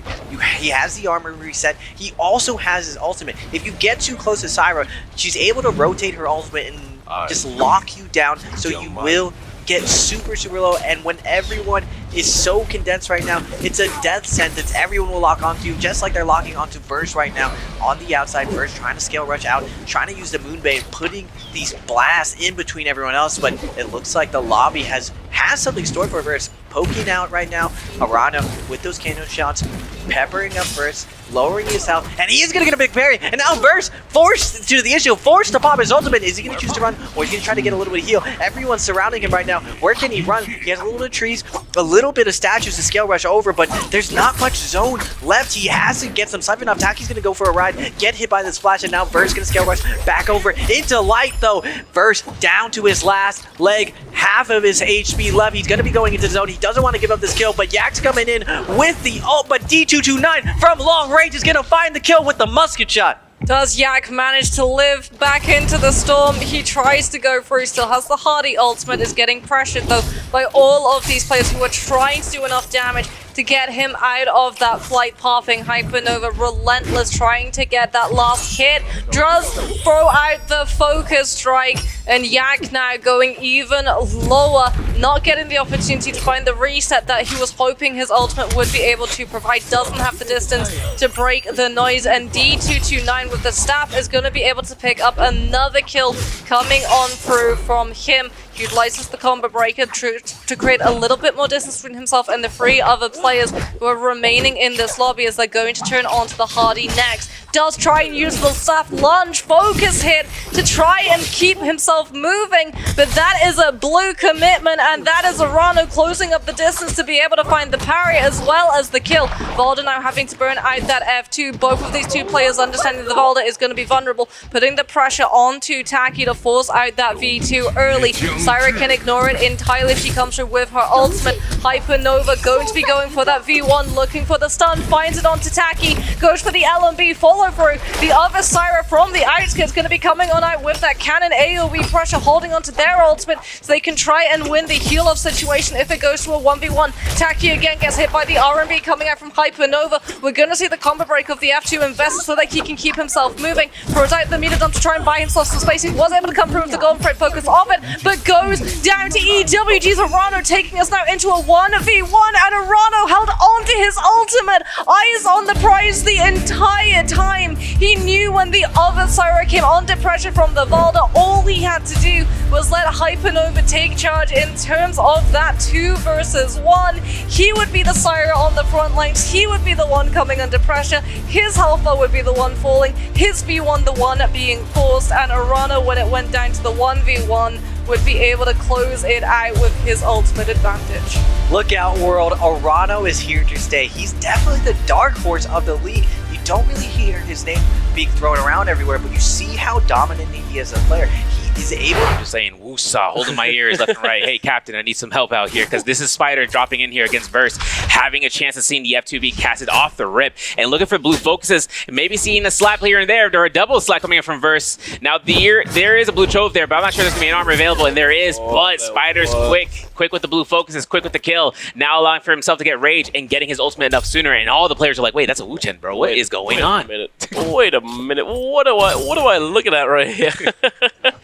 But what we're looking at right now is Alliance Frostivus up against EWG Arano. A beautiful catch on that dodge. Frostivus is going to make short work of Arano off of that blue focus into that tech chase on the tap dodge. Beautifully done by Frostivus. He must have already utilized that combo breaker, not having it up and available. But speaking of combo breakers, Sin Minds is going to have to use his, but he's not safe just yet, is he, so? No, he's not, but he finds a parry. Nicely done. Having to invest Spider's F1 will go ahead and put him right back into the chase, but you can see that Polaris wants this as well. Purple weapon and blue armor, while Mind's finding himself inside of one of the alleyways at the Imperial camp. This is going to be a lot of alleyways for them, for the lanes, I should say, for the players to find out. Spider, though, having the luck necessary to pick up a blue armor, you can see Mind's just hiding in the corner. He won't be able to do much here in this corner, but if he catches a parry, this is what Spider can try to use against in terms of investing the F1 from the Liam. As Minds gets caught, Polaris looks to blue focus and gets the kill elimination for himself. Oh my goodness, Spider, he opted to go for that ultimate cast here, interestingly. Oh, and he actually catches Polaris here. Polaris just struggling to move, unable to really do anything at all.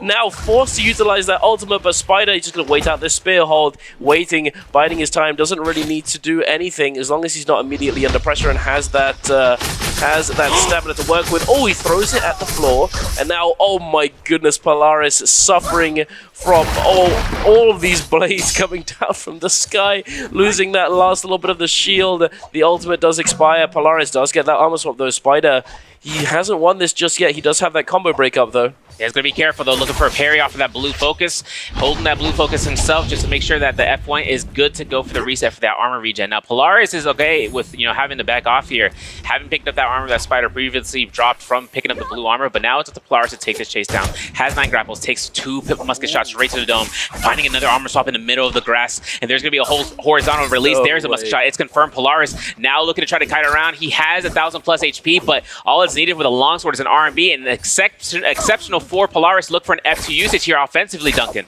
He does indeed. Oh my goodness. Another armor swap coming out. Polaris just constantly hold dodging away and threatening this blue focus, but it doesn't look as though Spider believes that he's going to send it out. He does get caught now, gets sent down onto the terrain. The 1-2 from Spider into the jumping light attack is going to take him down. Unfortunately, tries to go for that dodge, but that jumping horizontal is going to chase him. Now, we've got a fight between EWG Arano and Fumio Taki in Imperium here. Taki, heading on over, picking up that blue armor swap, managing to top up the helmet, not ready for this focus release. Oh my goodness! And he gets parried immediately. He does break out of this with that ultimate activation. Arano now put into that ball. Will Taki be able to throw him into the sign in time? No, he does not. Oh my goodness. That is so unbelievably sad. We saw Taki desperately try and make his way over to the sign so that he could use that stun, but it was not to be, and he goes down to the laser. Yeah, 20-meter light beam to be shot through the corner of that wall set. We're going to see Frostfist, though, taking his fight over by the Statue Workshop, having a chance of using his ultimate to disengage from Mines. Now, Mines is going to be in a spot of just looking to wrap around and try to heal off, or even finding an armor that's on spare status. Frostfist has teleports ready to go. There it is. Blue Focus comes out to the release, having another F2 to be available for his cast. Now, the Auric Sword comes out in the floating platform. This is huge for Mines because there might be a Firefly for him to get there, but the Auric Sword number 2 comes out.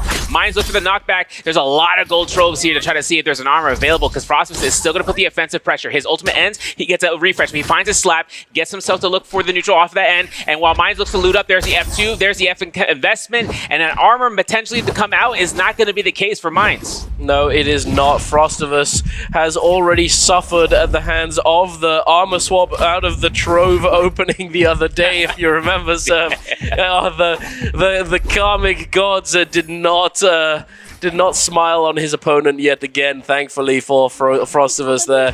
And there we are. Mines does find a different armor swap, but it's not purple at the very least. Frostivus now trying to chase him down on this terrain. Polaris looking to get involved as well. Polaris, having already utilized that rebirth, is going to be very close to picking this up, and he does take him down. Frostivus not very happy about that one, especially considering that he'd already utilized that ultimate to try and secure this kill.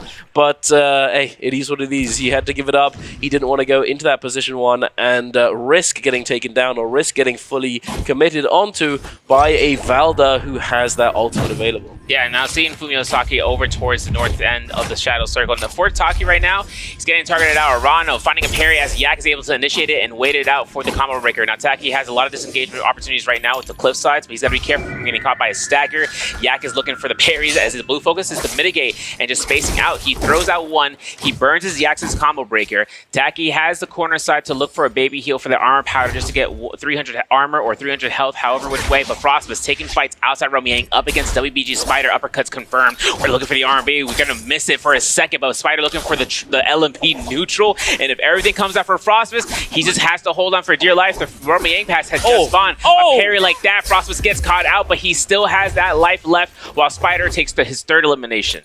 Good lord, Spider, that was spicy indeed. Hole dodging forwards and then predicting that release there, instantly going for that parry after the focus. Oh goodness, no, Hypernova. He's in a dangerous position right now. No ultimate, has no rebirth left. He has picked up a kill this game, but he's got no armor, he's got no time to get that reset. Yak now going to be committing that ultimate to try and chase him down. Hypernova going to be dipping into that storm to try and deter that aggression coming out from Yak. However, Yak, he is very willing to take this engagement, I believe. Oh, narrowly avoiding that triple charge.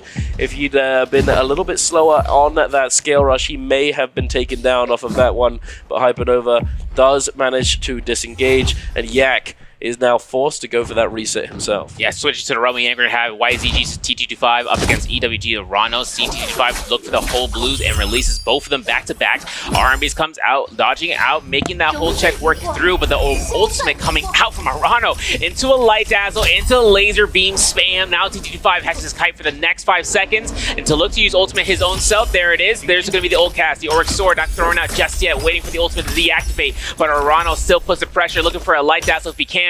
It's all staggers from here, bros. And this is going to be where T225 could potentially turn this around. He finds that grapple cancel to deny the parry, and the 1-2s baiting out for an uppercut. Can't get it. The pillar has been achieved for Arano, and having to look for it again, T225 just wanted to burn his skill sets. The combo breaker is used, but while Arano is burning for time, he is also getting healed from his F ability, just being in proximity for it. For Arano, though, getting caught by this blue focus from T225 could be a death sentence. Yes, it certainly could indeed.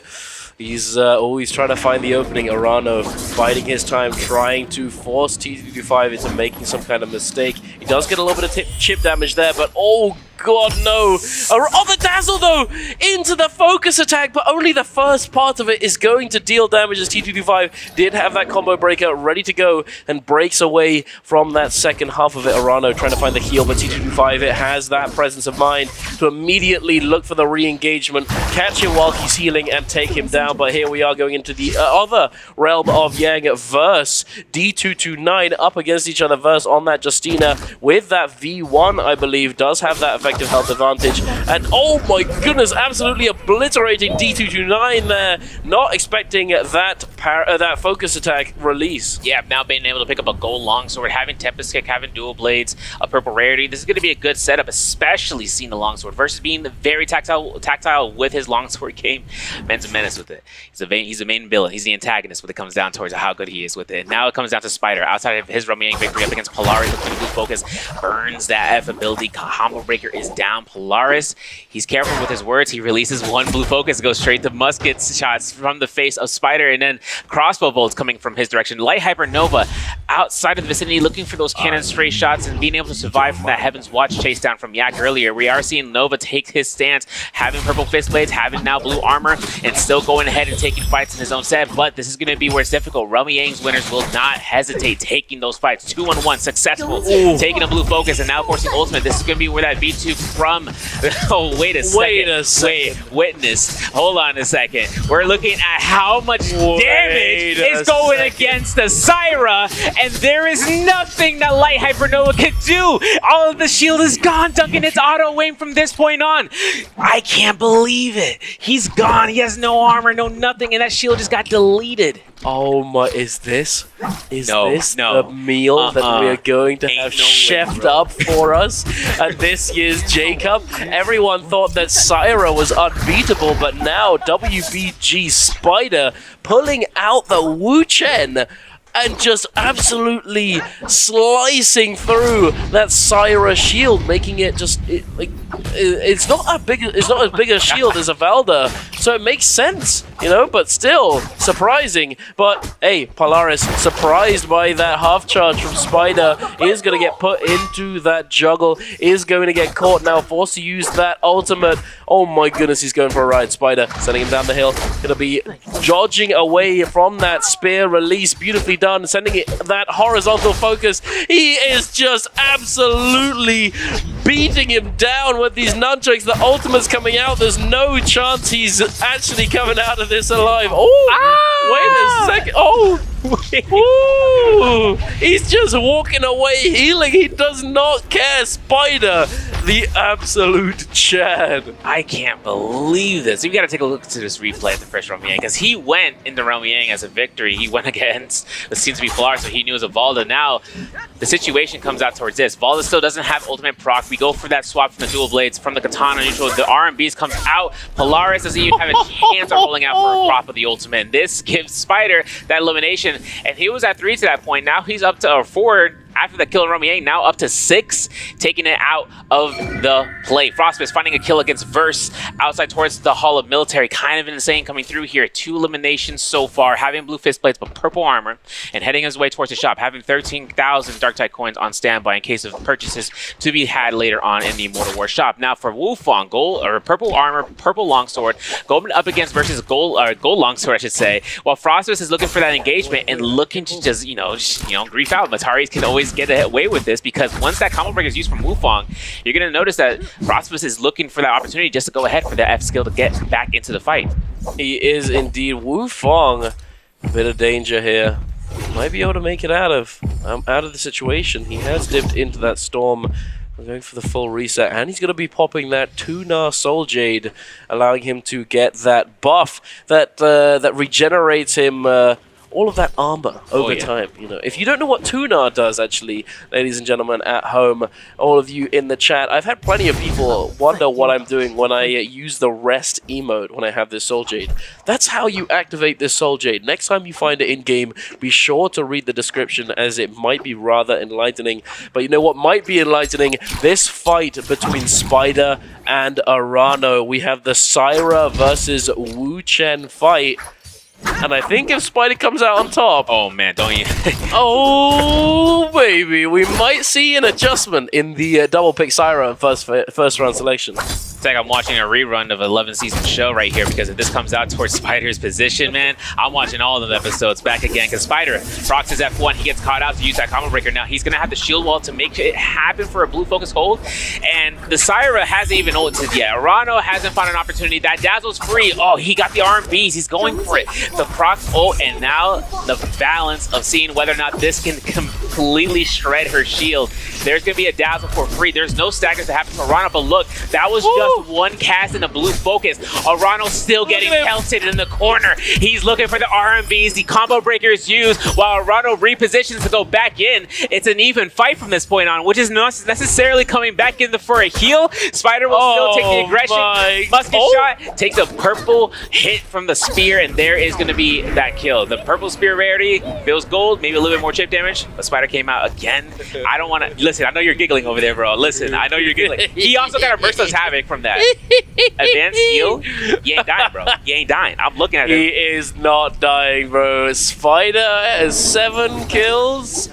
Gold nunchucks, gold armor, White Tiger's prowess, velocity, as you said. No, from Merciless. Merciless. Oh, Merciless. Sorry, okay. I thought you said velocity. But the advanced heal. That's what he's got, dude. Oh my goodness. You know what's crazy? Man, with gold dagger as well. It reminded me when you saw that in place Wuchen port, or with the Wuchen swords to be dropped down. He did it against Polaris earlier. That's another tactic that you can do with that ultimate, right? Yeah, you just throw it on the floor. You don't even need to throw it at the person. Exactly. That's something that you can do in endgame too. It's so good. I know. It's kind of crazy how you can throw this down on the floor, miss the target, and it actually is more optimal than actually hitting them sometimes. But moving on, Frostivus in hot water right now. Does not want to be in hot water up against this Justina. Verse does. Oh, okay, he does get that armor swap. Verse does have to come out of that ultimate. The combo came through and he had to break out of it. Now Frostivus going back over to his purple armor that he dropped, picking it up and healing it yet again. And Verse, it seems as though T225 has taken it upon himself to fully engage onto him, as he is in a very weakened state, having no armor, nothing to do, nowhere to go, and he gets taken down. Good lord. Now, one thing I wanted to point out is the fact that in this situation... Oh, wait a second. Hold on. I'll get to that in a minute. Arano up against Wu Fong. Arano with the bonk, doing quite a lot of damage. Wu Fong in a bit of danger. Gets put into that LMB, almost gets comboed. Goes for that combo breaker, and now Arano pressuring him yet again with that grapple horizontal. Forces out that ultimate. But here's the thing that I wanted to talk about. So... we're looking at the total standings. BWG Tryhard, who is on 24.5, he kind of desperately needs D229 and Polaris to not do all that well, right? Or, I mean, or maybe Mines or Verse to not get all that many more points. Ideally, for him to stay in the running to qualify for that grand final.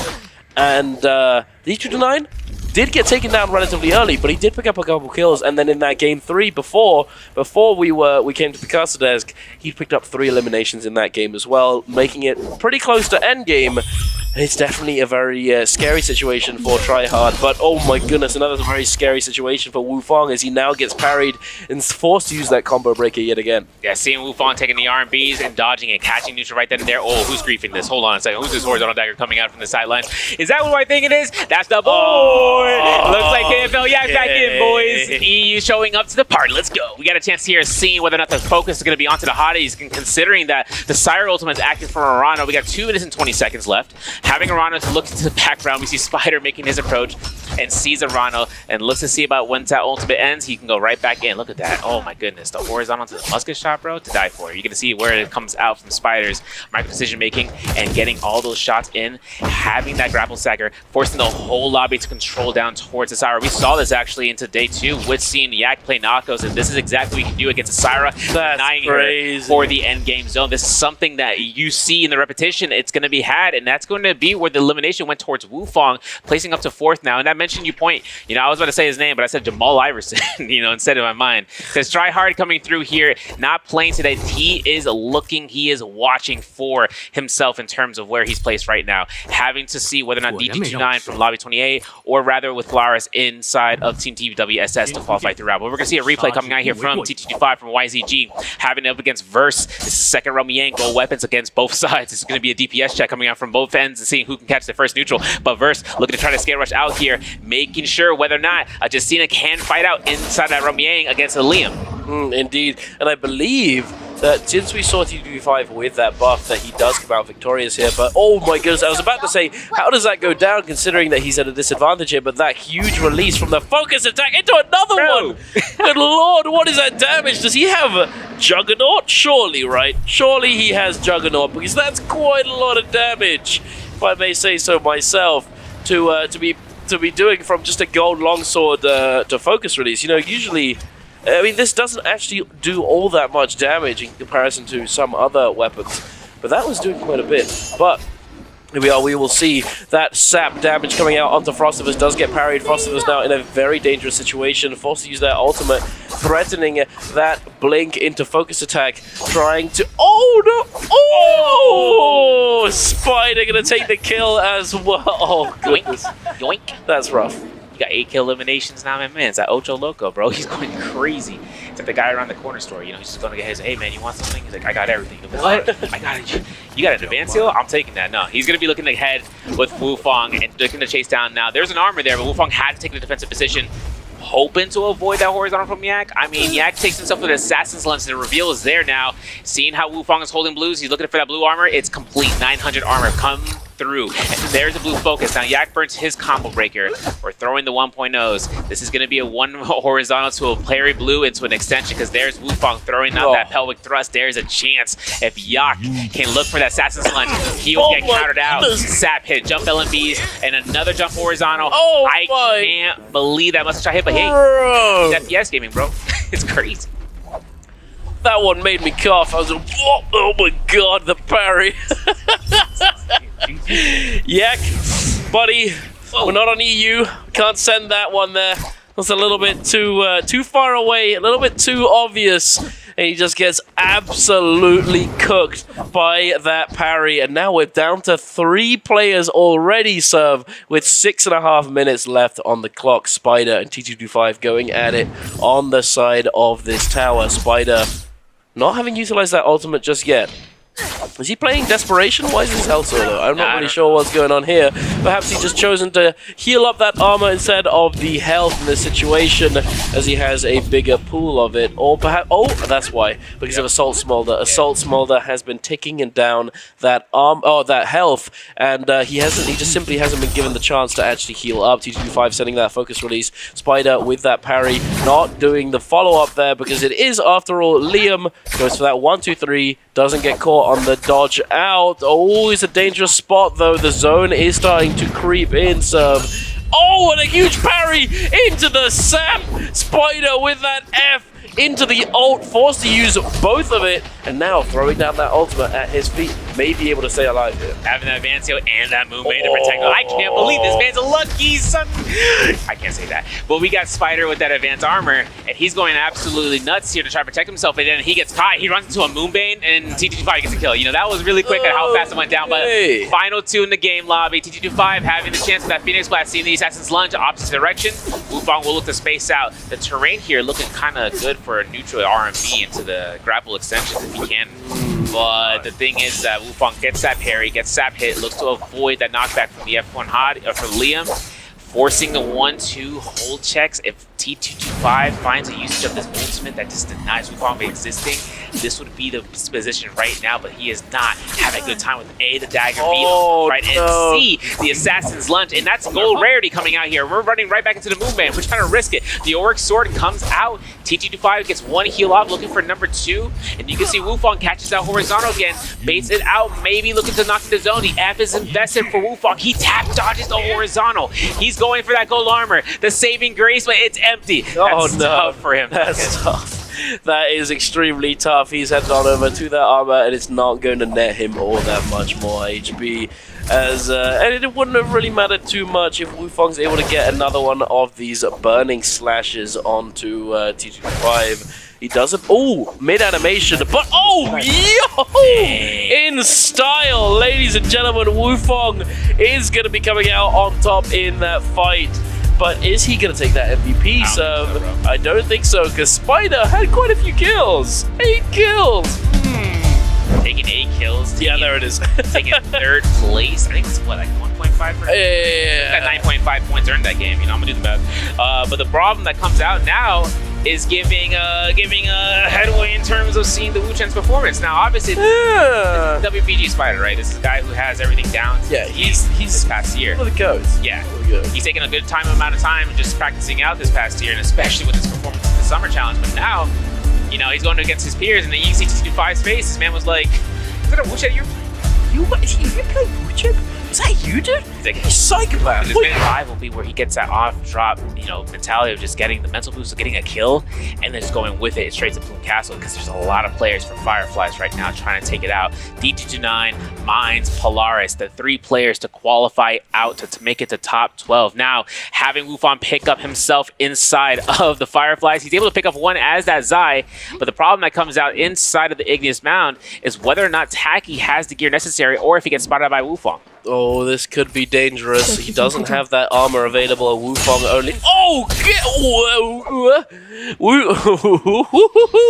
Wufong with that beautiful shift parry onto Taki, able to just immediately force out that combo breaker. But Taki is not backing down. He's having to take this fight, but Wufong has that advantage with that combo break available. But there it is, that Firefly advantage. Taki.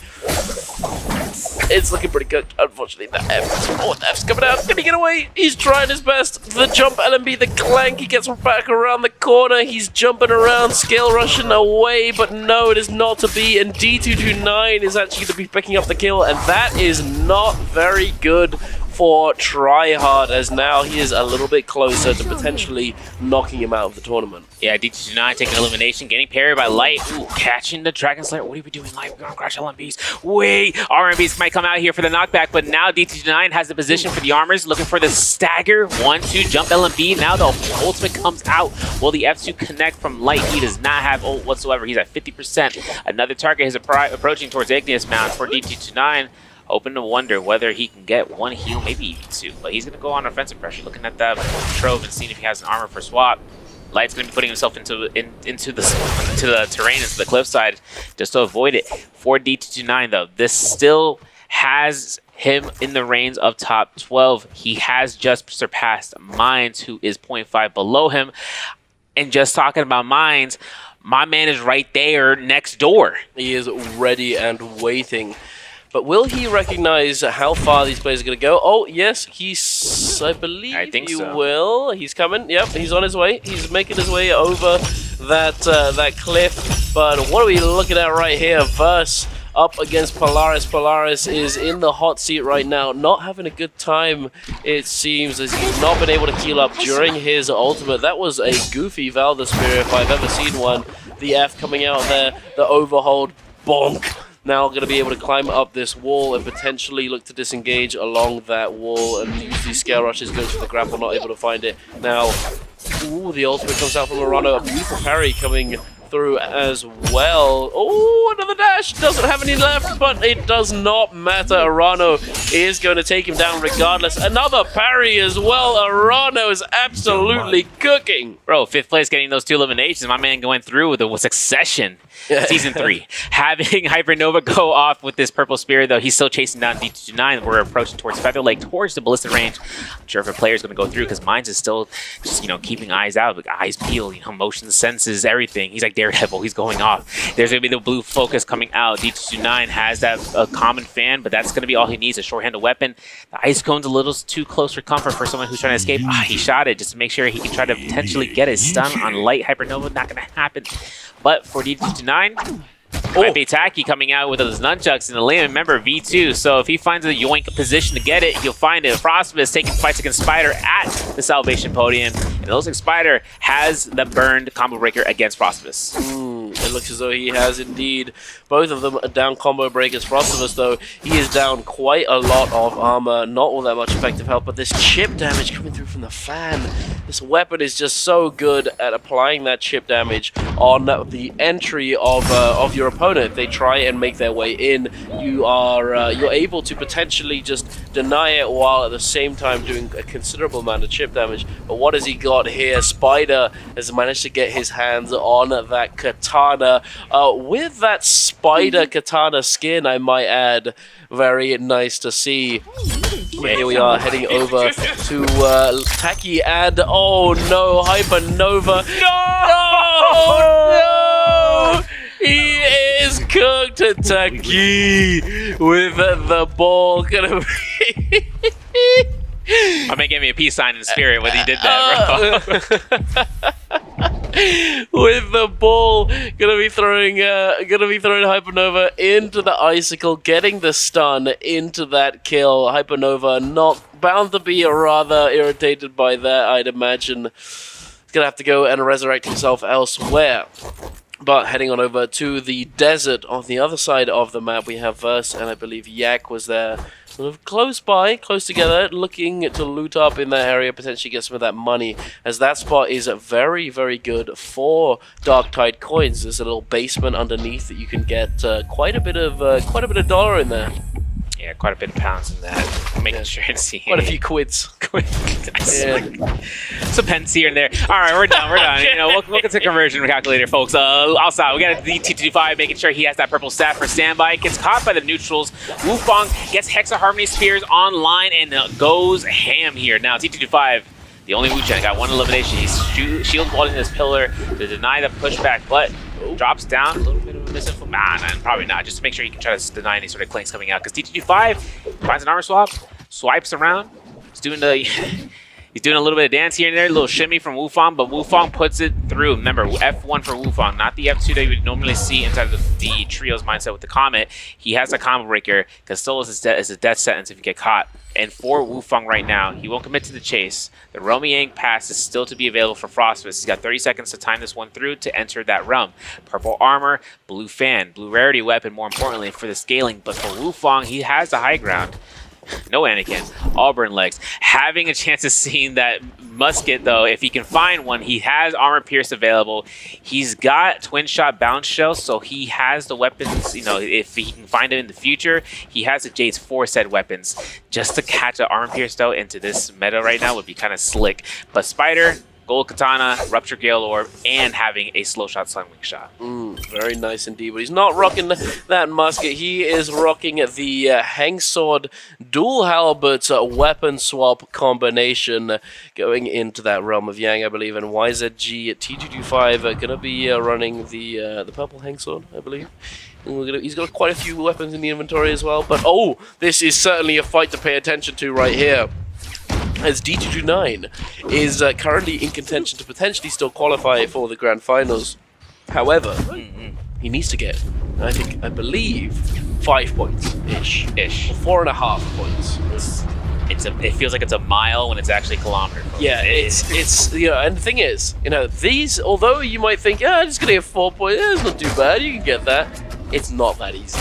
Everyone is fiending for every scrap that they can find. D229 now having to fade out, having his combo breaker forced out by these players who are seemingly vulturing, circling around him. D229, he was the bird of prey. No longer the Justina and the Zai are going to be looking to freeze him, chain him out of the sky. D229 now taking the initiative, forcing out his own ultimate, looking to try and apply the pressure back onto Wufang and deter any possible onslaught. However, Justina has other ideas in mind. Yeah, Rhino books it in place. Set his ticket up for the airline. He's going straight to flight zone for the scare rushes. Now D29 having no armor now, throwing Wild Haymaker blue focuses. This is what Arano might see and take full advantage of. There's a clink coming out from this point. Arano sees the blue focus again. He's going to be looking to try to go for a parry because I know the chase down from Wufang is going out. He finds no armor off that swap. Oh, he does find the swap. He double tap dodge roll. He burns his combo breaker. D229 inside of one of the fortress rooms, getting himself caught to the grapple bump. RB who's stealing the kill though. RB last hit goes to Wufong. Now it's up to whether or not he can pick Soul Bloom. It's going to happen, and Arano is going to take this fight to his own. He is indeed, but one thing I'd like to note, Fumio Taki taking down YZG T225 in the realm of Yang on his Wu-Chen. Nice to see. Maybe a little bit too late, Big Dog, but it is still a feat to be respected regardless. Wufong and Arano going back and forth. That focus release, oh my goodness, that did so much damage. Wufong now, oh, the turnaround into the LMB, into the uppercut, the grapple combo. He doesn't have ultimate. Oh, well, he doesn't have ultimate now. The Justina does manage to get one dash away. Wufong popping his own ultimate, allowing him to have that combo break and trying to grapple after the Justina, but not able to catch him. And now T225 with that Yang depletion has turned up and is ready to try and fully fiend this player and take him down, securing that Soul Bloom, the cleanses debuff. I can't believe I'm in grapple staggered for that real blade. Yeah, that's blades. The blades are tough, man. The first one I thought he was gonna lock him in place, but then T225 just went ahead, spawned in Fortress, heard Zai ultimate, and went straight into that direction. Now Spider, when it's his Roma Yang, having the opportunity to chase down Light Hyper Nova towards inside of the Emberhawk region. Now, of course, this is going to be where Light is looking to try to be staying alive as often as possible. He is playing the Matari. Frostfist, though, fights out here. Roma Yang Victor Taki with that gold katana, gold honks, I should say, is looking to try to look for that blue focus, gets caught anyhow, and Taki goes ahead, goes down, elimination, and with it, Roma Yang depletion depleted for Frostfist, so he's able to go ahead, stick to the fight. But Verse getting chased down by what seems to be Spider, while Light Hypernova is getting chased by Verse. Yeah, indeed. Hypernova is not in a good spot. Blue armor on that Matari, a very vulnerable target indeed, off the back of having been taken down by Fumio early on in that icy zone. Has now only managed to recover a small amount of loot. It's not looking like it's, it's not applying that, it's not giving him that aura that he needs to be wandering around without a care in the world. Polaris also he does manage to find himself a purple armor, but he's not in the best spot right now. He does have that Yang depletion. He needs to find a cleanse relatively soon if he has any hopes of potentially qualifying into the grand finals, as he is quite a few points off. I mean, it depends on how well D229 does. However, he needs quite a few regardless, if he hopes to do so. But Polaris sending out that 1-2-3, avoided by Verse. But oh my goodness, that focus release, he was certainly ready for that one. Verse with that parry tag into the chase. Oh, no way! Oh, the switch does it! Let's go! Hey, it was off my bingo card. It's on here. It's in the stage. I was wondering whether or not we're gonna see some, wild bits coming through like Starfall. We never seen that yet. However, Verse going ahead, getting the dazzle, getting the stagger, forcing the combo breaker, 20-meter range with a laser light beam. Polaris goes down, and Verse gets his second elimination. Man, that's 20 meters, man. I swear. That's rough. Every time I see it, I'm like, man, you thought you were out. They pull you right back in. That's another movie reference for you guys. Listen, I'm bringing it out here for you. With everything in mind, though, Taki won his Roma Yang, but he's lost his Vermilions to Frostfist. Now he's on his second elimination so far, killing out T225 in that realm, as we saw and mentioned. But the crazy thing is seeing the Wu-Chen versus V2 Liam is definitely another combination you would want to miss out. Yeah, but that's an interesting one. Yeah, but we had we were focusing going through, and I players like, where's the Roma Yang? I already know you guys in chat talking about the Roma Yang fights, but it's because T229 gets eliminated. Now we got to keep minds in mind. Boom! You saw what I did there? Yeah! Alright guys, I'll see you tomorrow. We do have to keep minds in mind, as he is on the cusp. He is, I believe, at exactly the same number of points as D229, so they're essentially in the same boat. It's just that he's not been put up over that little red line on the leaderboard, but he is in contention. And another thing to note, Verse has now overtaken Tryhard on the leaderboard, so now there's just those two spots. Yep. And if both of those players manage to overtake him, it is going to be heart-wrenching for Tryhard, and I certainly hope that it ends up not being the case for his sake. But, I gotta support those who do want to try and qualify. Hey, if they can do it, props to them and congratulations to them. But we're getting ahead of ourselves. Mines and Arano wandering around, very happy, it seems, very happy to just not fight each other, as there isn't really all that much point. If you take down the other Justina, if you fight each other, you open yourselves up to being third-partied. At the same time, you may be, it might be better to just make sure that there's another Justina around so that you're not the odd one out. Exactly. Now, Verse, he's in the realm, he's a Syra, has to sustain necessarily. Guess what? He's up against 65. Wait, this is the Wu Champ. Yo. So here's the thing, right? Here's what goes down. Verse, he has switched out, so we saw that, right? That gets an attack buff as well, since he has it unlocked to be going through.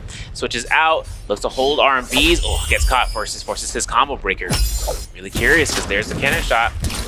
Goes forward, gets caught by Grapple Stagger. That's all T5 needs. Wearing it, packing it up, putting it in the sack. This is going to be an R&B release and making sure he can get this R&B again and again. But for Verse, rocking that's a bad decision, homie. This is going to be where we can see those Spirit Blades go absolutely ballistic for Verse, losing half his shield off of just one cast, and T25 has the second one ready to go. He throws it out there, Verse try. He knows that all he can really do is hope to try and heal himself. Tap dodge rolling away, avoids those last few blades from the Wu Chen, and now T35 with these fries on the cross. Oh, beautifully done by Verse though. Catching that shift in with the parry, with that longsword. Beautifully done. Another parry as well. Good lord, sir, what's going on? Bro, I don't know, man. We're beating out neutral here. There's R&B release again. The signature for T5 into a blue focus. No, he went to the R&B release coming out here. Shield wall's out. Wins Realm, gets Gold Weapon. We see the other victory going to Spider against Frostfist. This is going to be a repair roll, Gold Fist Blades, and we're also seeing a soft step Gecko Foot giving out to T25. Whether or not he's going to be using Scare Rushes to his benefit or using the Gecko Foot to climb the surface, he's just going to go ahead and just get out of the Realm with the Fist Blades. This is 4 eliminations right now. This is up to, I think this is near kill leader right now. We're going to have to double check and see about that, because Verse, having 2 eliminations on the board, having 5 minutes on the clock for Romy Yang depletion, he is going to be hunting around, but having 4 eliminations as well. Spider winning his round is now going against Frostfist for round 2. Spider catches him with that last little bit of that focus release.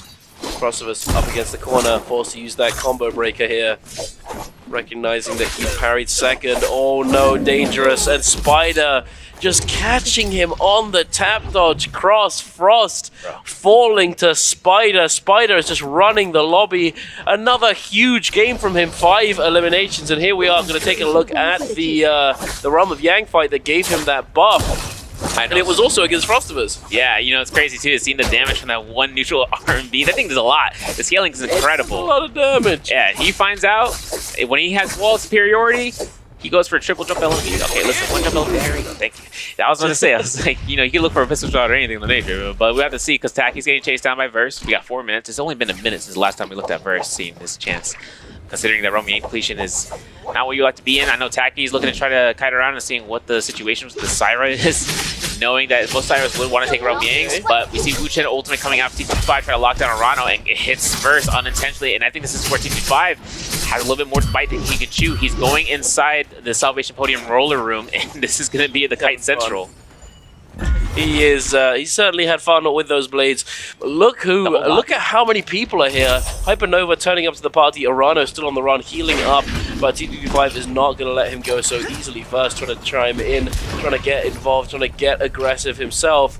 But it looks as though they may have actually opened up the avenue of escape for this player. Verse taking it upon himself to continue chasing ferociously. Taki trying to get involved as well. Now, all of these players in this immediate vicinity is going to make it extremely difficult for Arano to actually disengage. EWG's Arano goes to the ceiling, scale rushing away, but this Thorny Roller is constantly a threat. Both of these... Oh! Verse with that double jump, very nice, able to avoid it just in time. A quick bow shot does stop his initial grapple, and now Justina, Arano, might be able to escape, might be able to get this reset before Verse catches up to him. He went through the window, so he found him going through in the corner.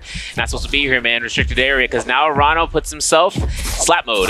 Gets caught. R&B's goes for Scare Rush and still kites inside the building. Try to goes in and out. Now this is going to be a chase down between both Verse and Spider to try to knock out the Justina. And with Arano getting caught, burning his combo breaker, this is a while to make it. Oh, yeah, I was going to say that blue focus was going to come out. But Verse is eating up a lot of damage here. I'm going to be 100% on. If he gets that last hit confirmation, Spider will. This means that Soul goes to Verse. He can heal out. He can potentially not even have to use ultimate.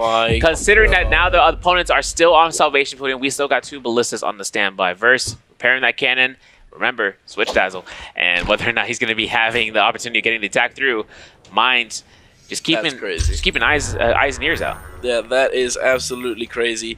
He essentially just lets him have the Soul Bloom in this situation because he recognizes that he does have Yang Depletion and he is the only other Syra in the lobby. So it's in his best interest to keep the other Syra alive so that they, they aren't singled out, they aren't focused down as an individual, and they can stay alive. But oh my goodness, TTP5, he's looking to try and focus down this side. Oh!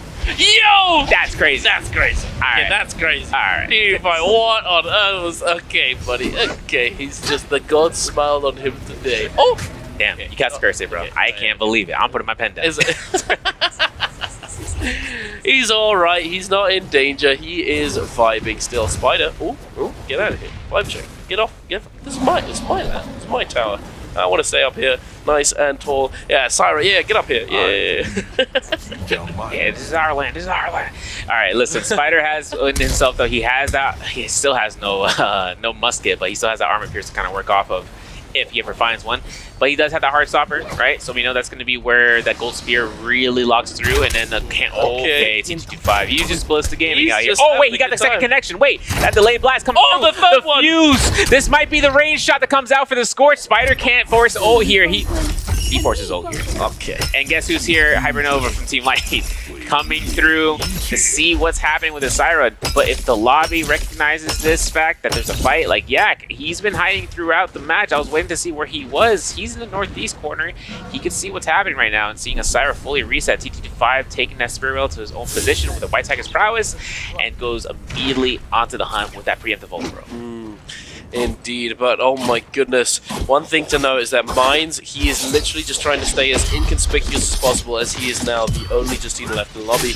And I think he believes that if he stays alive long enough, he will be able to get some placement points and potentially ladder up and overtake D229 and BWG's tryhard. But we'll have to wait and see if that ends up being a successful strategy. D225, that was a little bit, that was a little illegal there. That I believe that was an LMB hold dodge, LMB uppercut with Sky Punch. Yes.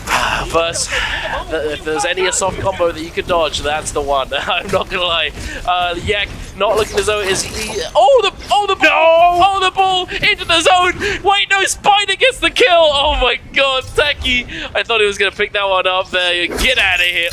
Oh, hello. He's got another one. He's found him. Oh, he throws him into the brawler, but not able to... Wait, that parry was crazy. That one lasted forever. First, finding that parry, but not able to actually really get all that much value off of it. Spider now in a bit of a tight spot, forced to use that ultimate, trying to fend off T225, and he's definitely trying to get out of there. He's got that white tiger prowess, so he's healing up consistently, but he's in a little bit of danger regardless, as Taki is waiting around the corner. Everyone's trying to deny exit zones from the Salvation Podium roller room.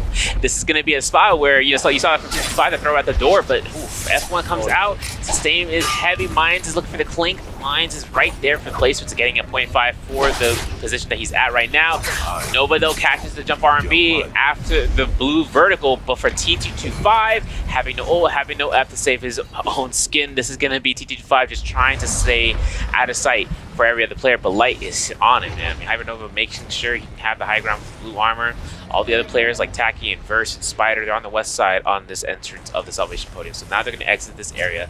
The movement is going to be concluded. 50,000 Dark Titan coins in the hands of Spider for days. Now he's able to pick himself up a quick shot into, or Thunder Call with a quick charge. And now also picking up a Vajra script in the hands for his gold weapons in case he throws a Wild Haymaker Blue. Still going to have that in the standby, but Taki is just going to go through and just kite out, taking a Rupture Ghost Strike. Hello? Don't mind me. They don't mind me. I don't, you know, they want to take him out though, because Liam with V2, that's a threat. Not like this. Fumio Taki trying to disengage. He's locked in. The look on his face, he's trying to get out of there, but it's looking pretty rough. The cannon shots. The poison, everything in the book is being thrown at him right now. Desperately trying to get away with this Exxon. What does he do? There's nowhere to go. Oh my god, that is truly sad. Poor Taki just getting absolutely fiended by the artillery of the lobby. Very sad to see indeed. It looks as though Mines has now laddered up an extra 0.5 points, taking up to 21, closing that gap just a little bit more. Yeah. You know, it's crazy. Pain, sorrow, grief watching Liam go down. Now that Matara is the only other person left that they may or may not want to make sure she goes out. In fact, Hypernova, that's a threat. But TTG5, he's the Wu Chen. They don't see Wu Chen. If they want to take out Wu Chen, I'd say go for it. Because Wu Chen's, you know, he's a little bit more of trouble than they can, you know, worry about in the late game when it comes down to burning their ultimates. TTG5 burning his F though. Hex of Harmony Spirit comes out, tries to reposition it, can't do it. Has the LMB, the arm, the crouch LMB, the kill steal coming from mine, so that's a +1. That gives him 22 points overall. This is going to be where it comes down, really close to the wire. TG5 proc ultimate. He is at a point of investing his F skills to come out. Spider having it go down with the V2, and it's going to track him, getting all those staggers. The kill steal could be potential for Honova with the F2, and then investing his Matari ultimate. We'll have to see, because Mines is right there with the Justino ult. Oh, Spider, he does have that ult available, but this poison is coming through, making it a little bit difficult to actually stay topped up. But he's now been forced to use that ultimate, looking to try and re-aggress. He's like, get over here, sword man, come back here. You've made my life very difficult. He gets that dazzle. He's gonna go for the reactivation, the boom. But Mines is gonna get the kill. Oh no, this could be so bad. Not like this. Mines gets another kill. 2 kills under the belt. He's 1 point off. Oh my god. I mean, if he does overtake Tryhard, is not the end of the world, because then that means that D229 is the next on the list. It is going to be very, very close though. We'll have to see. Mines is still alive and kicking. Spider, Hypernova, they're all alive. 3-man endgame. Who's taking this one, Serve? It's going to be difficult coming from Justina. Gold Spear, though, that's a guaranteed freeze into blue focus vertical. That's everything that he can look for. And crossbow bolts for the initiated strikes. You got to remember, crossbow does not stagger. If a Syra goes and gets a dazzle for free up against Hypernova, that's free crossbow bolts to go for the tick damage. For Spider, though, cannon shots also don't stagger. So he's able to go ahead and take full initiation of going for it. Nova with the parry. The Vajra script #1 getting consumed from Spider. Having to invest his combo breaker as it gets re-aggressed upon, and knowing looking for the blue focus, looks for another parry check, and looking towards the cannon shots as well to avoid it. For those crossbow bolts, every bit of HP matters in this spot, especially when he's getting burned out. For the armor powders for Spider, we're going to be his central location. There's a lot of scare rushable spots here, a lot of pillar type terrain, such as with those trees if they were real. But going off of this end, that's going to be the walls that will be the saving grace. The proximity shots, though, Duncan, that's a dangerous game in this final minute. Oh, it is indeed. Speaking of a dangerous game, Hypernova is playing one of them. He's been fully engaged upon Spider, now taking a full aggressive stance. Will he be able to claim the elimination? No, Mines is going to take it! What is happening? BWG Tryhard now going down to the threshold. Mines and Spider.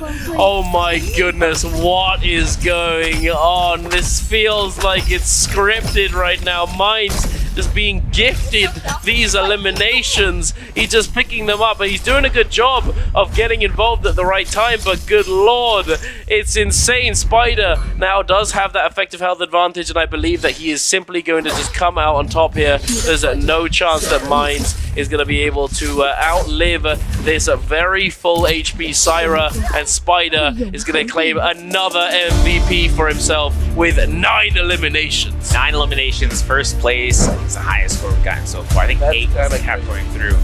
And actually surpassing in terms of the overall standings completely at the threshold for any other player trying to catch up. And that ends into round 5. I mean, seeing Syra there, survivability, utmost peak, but seeing how many times the Syra was going to get focused throughout, trying to get denial by the Wuchen, but then getting creeped out, TG5 getting all the pressure on his end. That's where we saw how much time just went past. This is very spooky. Not only for the people on the stage, but also off the stage. Tryhard bound to be sweating in his boots right now, and he's bound to be, you know, he's bound to be stressing, bro, because all it is 4 points, 4.5 points, and he's out. Yeah, you see Wufong, got to kill off a spider. Sunveil Dwelling fight, it now begins. Mines up against Polaris. Polaris actually trying to catch up to the Matari as the F is down and no ultimate to be acquired due to no Fireflies engaged. Now Verse, over by Noble Cave, takes a fight against Arano here, looking for the charge up. Catches it. He might get the blue for free. Oh no, we jump RB. We it's okay. We got ourselves a grapple. We might look for that blue focus. That's, wait a second. That's gonna, nah, it can't be Cap. He's got halberds. Looking for the RB. Oh, we catch that. We missed that. Ain't no way, bro. But Arano, he can turn this around. All Verse needs to do is heavy investment. He's got to bird the F2 first, though.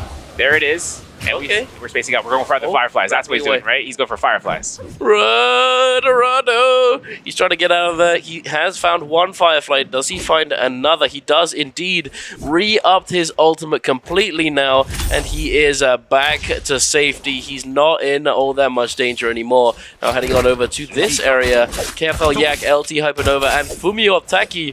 All three of these players, all three foreigners coming into the scene, all very, very close together right now. Oh, Hypernova. Wait a second. Is that the V2? Yep. Oh, I didn't notice that. Yeah. Did you catch that? Yeah, I didn't catch it. I was looking at something else. He is running that sphere. That fusion core. Oh, catches that uppercut onto Yak. Unfortunately, not able to get that full follow-up as the grief comes in from Fumio Taki, but Taki wants to kill for himself. He's trying to take down Yak. Yak with that F1, going to be healing up all of that armor as he sits in the F, but immediately gets chased out of that F, out of that ice block, turning around and knocking away Hypernova with that follow-up on the focus attack. Taki picking up one kill already. Will he be able to close out this elimination onto Hypernova as well, going up to 2. Oh, Hypernova finds that armor swap. It's going to make it a little bit tougher, but he does have ult advantage. Taki is still in that driver's seat. Gotta be careful, though. We see it in the kill feed. TG5, gotta kill off of TG9. And my man, does salty res? Alright, we're doing it. We're running that. We're gonna see a chance here for Light Hypernova to try to look for the scare rush and keep the contention against Taki. Taki sees the F1, gets knocked back for it. Now, like I said, right, Nova needs a lot of points going through, so that's why we're taking the chances of watching the gameplay. Yak, though, on his second life, F1 comes out. That's 300 heal per tick. Goes straight towards Taki, burns his F, and looks to attack it down. He's throwing a lot of verticals, making sure that those blue focuses can try to push him back. He catches one hit, and now the hottie ult is out. Taki will look to aggress upon Yak, but creating space, exactly what you can do against a hottie who's at their last limbs, but this is purple scaled, hottie swings coming through. If Yak gets struck by at least 2, he will be in a terrible spot. There is 1. The burn tick is performed. He uses F1 while the burn goes through. Now, that's half healing for you folks. You guys don't know from the burns affected by that, as well as any sort of other burn in the game from weapons or skills. But Taki is still disengaging throughout the Moonlit Courtyard. He is indeed. Unfortunately, a bit of a movement error there, and he doesn't break away as much distance as he'd hoped for. But now trying to slowly make his way out of here, opens up the trove. Unfortunately, no armor swap to be had, making his way over to these buildings, to this terrain, which is a much better spot to try and kite away in, and it's going to make it a little bit easier to potentially stay alive. Hypernova sending out that focus attack, able to get the clip and deny that full heal. He did get the heal off, but immediately clipping a little bit off, taking him back down to basically where he was before. Taki sending out that horizontal blue focus, baiting out the parry, slowing down the chase. The focus hold coming through from Yak, forced to now use that combo breaker, flying away, trying to disengage. Taki needs to make it back to the buildings. I'm not sure why he's come out into the open. This is exactly where he doesn't want to be. Sending out that focus attack against the clank. The V2 is going to come through, though, and Taki is going to be taken down by Yak. Yak going to go ahead and get his value off of that salty res, but he's going to go up against the Hypernova, who has ultimate ready. The V2's going through. Wait a second. Remember, no combo breaker. This means that Nova can literally extend this, hopefully for a free blue focus, but it has a fan. That's all he needs to go ahead to kill this off. It's going to be a drop down. It's going to be another F1 cast. It's going to give Yak that 600 armor he's looking for. He tapped out his way. Wait, Nova could potentially kill him. I know you said that, but we're waiting out. Wait, hold on a second. Yak's going to go inside the building, going for the window to the wall, making sure he can go ahead and say, yeah, yeet. And there's everything that Hypernova needs to go off of, because this cliffside fight is where Nova can't do nothing, especially when Taki has just come back into the fray of the mix. What was that, Hypernova? That was literally one of the biggest fumbles ever.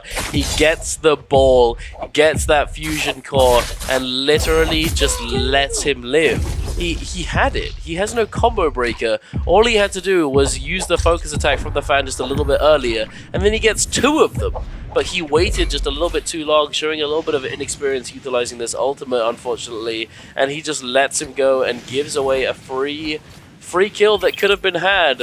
And yep, Yak is now in the lead of, well, he's ahead of Hypernova, but I'm not sure if it's going to be enough to even come close to potentially qualifying. Another thing to note is that D229 has not picked up an elimination just yet, and BWG Tryhard is still safe for the moment, 4 points ahead. Hypernova finding this parry onto Taki. It doesn't get the full damage due to that combo breaker. Taki now trying to make it away, trying to get out of danger. Hypernova with that overhold, catching him on the dodge. Oh no, Taki looking pretty cooked here. A little bit more chances for that musket shot to come out from Hypernova, and they're trying to catch Taki as he flies through the bamboo forest. Now for Taki having the chance here to tap a little tat dodge. He's going to be looking for another heal for the Vitality. It's the most heal item he's got. Oh! Nice parry. That's full swing. The F1 comes out though from Hypernova. Backing away from this musket shot range and just hoping that he doesn't find the line of sight. There's Nova with the dagger. Spider finding a kill against Frost was actually knocking him out the lobby in the background. We're going to see Taki looking towards the R&B. And another thing to know is that D229, for the mention, did die to D225 earlier. There's a lot of numbers and letters. Yeah. But we see a Hypernova here for the parry coming out now for Taki. It's just going to be a disengagement towards the Moonlight Courtyard. This is still going to have a chance of seeing into those Rum Yang fights in certainty of whether or not another player is looking for a +1 for the elimination board that are on that cusp, such as with D229 or for Polaris. Indeed, and it looks as though Polaris took one. got X1. Yeah, against GWSS in that realm of Yang, along with FPX and WBG. Wufong up against Polaris. Polaris actually currently ahead. Both of the Syras going head-to-head now. Wufong does have that disadvantage in terms of effective HP. Now with this combo breaker forced out, going up to the pillar, looks as though he's been forced to use this ultimate. Polaris is going to respond in kind, sending out those orbs, going to try and heal up more. Yeah, because that's pretty much all they can do, right? I'll heal if you heal. Yeah, Agreed.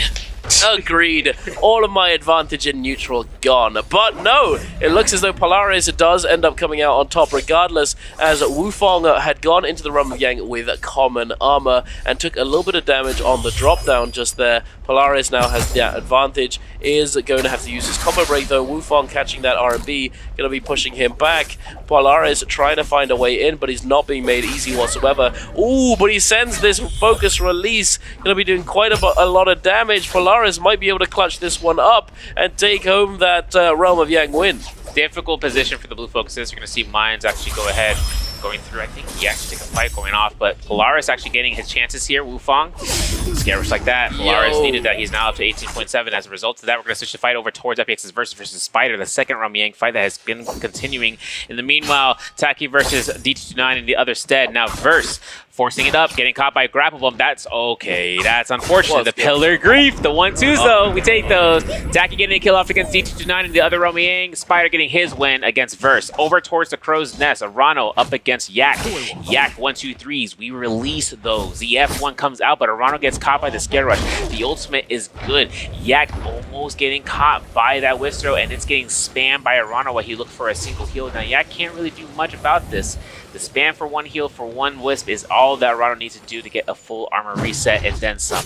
For this LMB though, that's a Wisp Throw. The F1 comes out just in time. And Verse, he's out of the Rum Yang, hot off the gates of losing it and making sure he can try to find elimination from that point on. Indeed, Arano is stuck on the buttery rocks trying to disengage. It's going to be a tough one. There are a couple Fireflies close by. He may be able to grab one of them, but he's not really going in the right direction for it. I don't think well, there is one in this direction. One try. It's one of the most commonly picked up Fireflies, so I doubt it's going to be there. However, going in this direction is going to be to his benefit regardless, as it does offer him a little bit of terrain to work with this kiting path and avenue of escape. He finds another way. He finds a way out for the moment, but Polaris has turned up on that Syra with that Vermilion Bird's Might and another Another guest has been added to the party list. Bom, bom, bom. Final boss. I mean, Spider puts himself here with the Tumult Ultimate if he needs to really use it. But Arano is just having the blue armor swap of Destiny. Looks to try to drop down a blue focus if he can. Just keeps himself nice and hidden. He's got Vitality to heal up, but he's just kicking around, breaking ears, so that way if they think he's going in one direction, he's actually going back and forth. Hypernova, though, Purple Spear accrued. Cannon been picked up somewhere in the midst of things. He's got purple armor on the whole front, and he's got 0 dark tide coins whatsoever. So he literally went to the bank and he got it out. But he made a withdrawal because D229 mans up against Wufong, lives blue focus. Oh, we try to release him to a neutral LMB. This is D229's last position right now. For this stead, he's on Realm Yang depletion. He's up against the Purple Hong Sword. This is going to be where the armies come out. Their horizontal comes out. The explosive armor is kicked into the fray. The double RMBs from Wufong for that quick swap back into the initiation. F1 invested for D229. Oh, it's That's over. It going through. It's over. Having that chance. But hold your horses there, sir. Polaris is still in the game. And Polaris got a kill off a Yak just now. Second elimination. Wait, but oh no. 22. There's the RMBs. Polaris in a tough He has spot. a million birds. He does have Let yourself die, my friend. He's going down. Okay, You're Ah! hey, come on, Wusa. It's so tense right now. Fumiotaki on the run has that Vermilion Birds by himself. 28 seconds in counting. It looks as though he's going to let himself die instead of utilizing that ultimate. But are we going to see these Soul Blooms get picked up? Spider also in a very similar situation. He wants to get taken down here. Arano going to pick up the elimination. But who's getting that Soul Bloom? Not sure exactly who managed to pick that one up. I did. But oh my goodness, Serv. This is spooky. Polaris. If he's gonna have to, I mean, he will have to have a banger game. Banger game. He's gonna have to be. He's gonna win Realm. He's gonna have to win Realm Yang, right? As a Syra, it's a duh. There's no Wu Chens now, but he's gonna have to win a Realm Yang. He's gonna have to go into potentially picking off a Yoink, and then maybe just go for placement for second. That's like best case scenario for Polaris right now. This is going to be where it comes down towards picking up at least 1.5 to 2 points via placement points because we're now down to 7. He's got a 0.5 currently. So that means that he needs at least 1.5 for getting up to the second place, and then having at least a couple of eliminations here and there, both from the rounds. But Taki's in the distance, Hadi in the play, having Romy Yang pass to be probably picked up from Taki as it should, and this is going to be where he's going to kite out for time. Maybe seeing whether Flowers gets in, he will. Who's his opponent? This is the most interesting aspect. Has Starfall, we're never going to see it. On to the next one, but he does have Warrior Face as another Jade. Has a Spear, has a Hong Sword, has a Purple Musket, has, 17 grapples on hand. And so he's kind of Gucci in terms of supplies right now for him to hide it out here. It's whether or not the Slapfest outside is going to continue on. Will Taki go into the Yang? I think he recognizes that was the Syra going in, and he is indeed gonna make his way in there. This is a bad matchup for him. He's gonna have to absolutely cook in neutral if he has any chance of coming out on top. But look at this, Hypernova is being fully aggressed upon by Arano. The ball comes out, that's absolutely cooked. The shambles, Hypernova is gonna get sent back to the lobby. And unfortunately, that is it for Hypernova. His last chance of potentially qualifying is over. It looks as though Taki, I said he's going to have to get an absolute bang at neutral engagement initially to have any hopes of winning this one.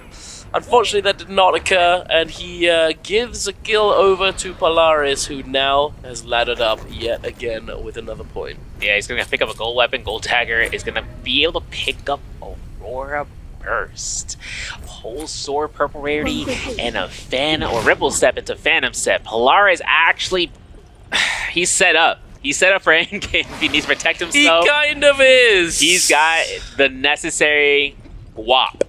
No questions asked. No, hold the zucchini. He's putting the references, dude. The thing that comes out is that Taki is outside of Rummy Yang from the first victory, but he has purple gold dual blades. Now, finds a bounty scroll.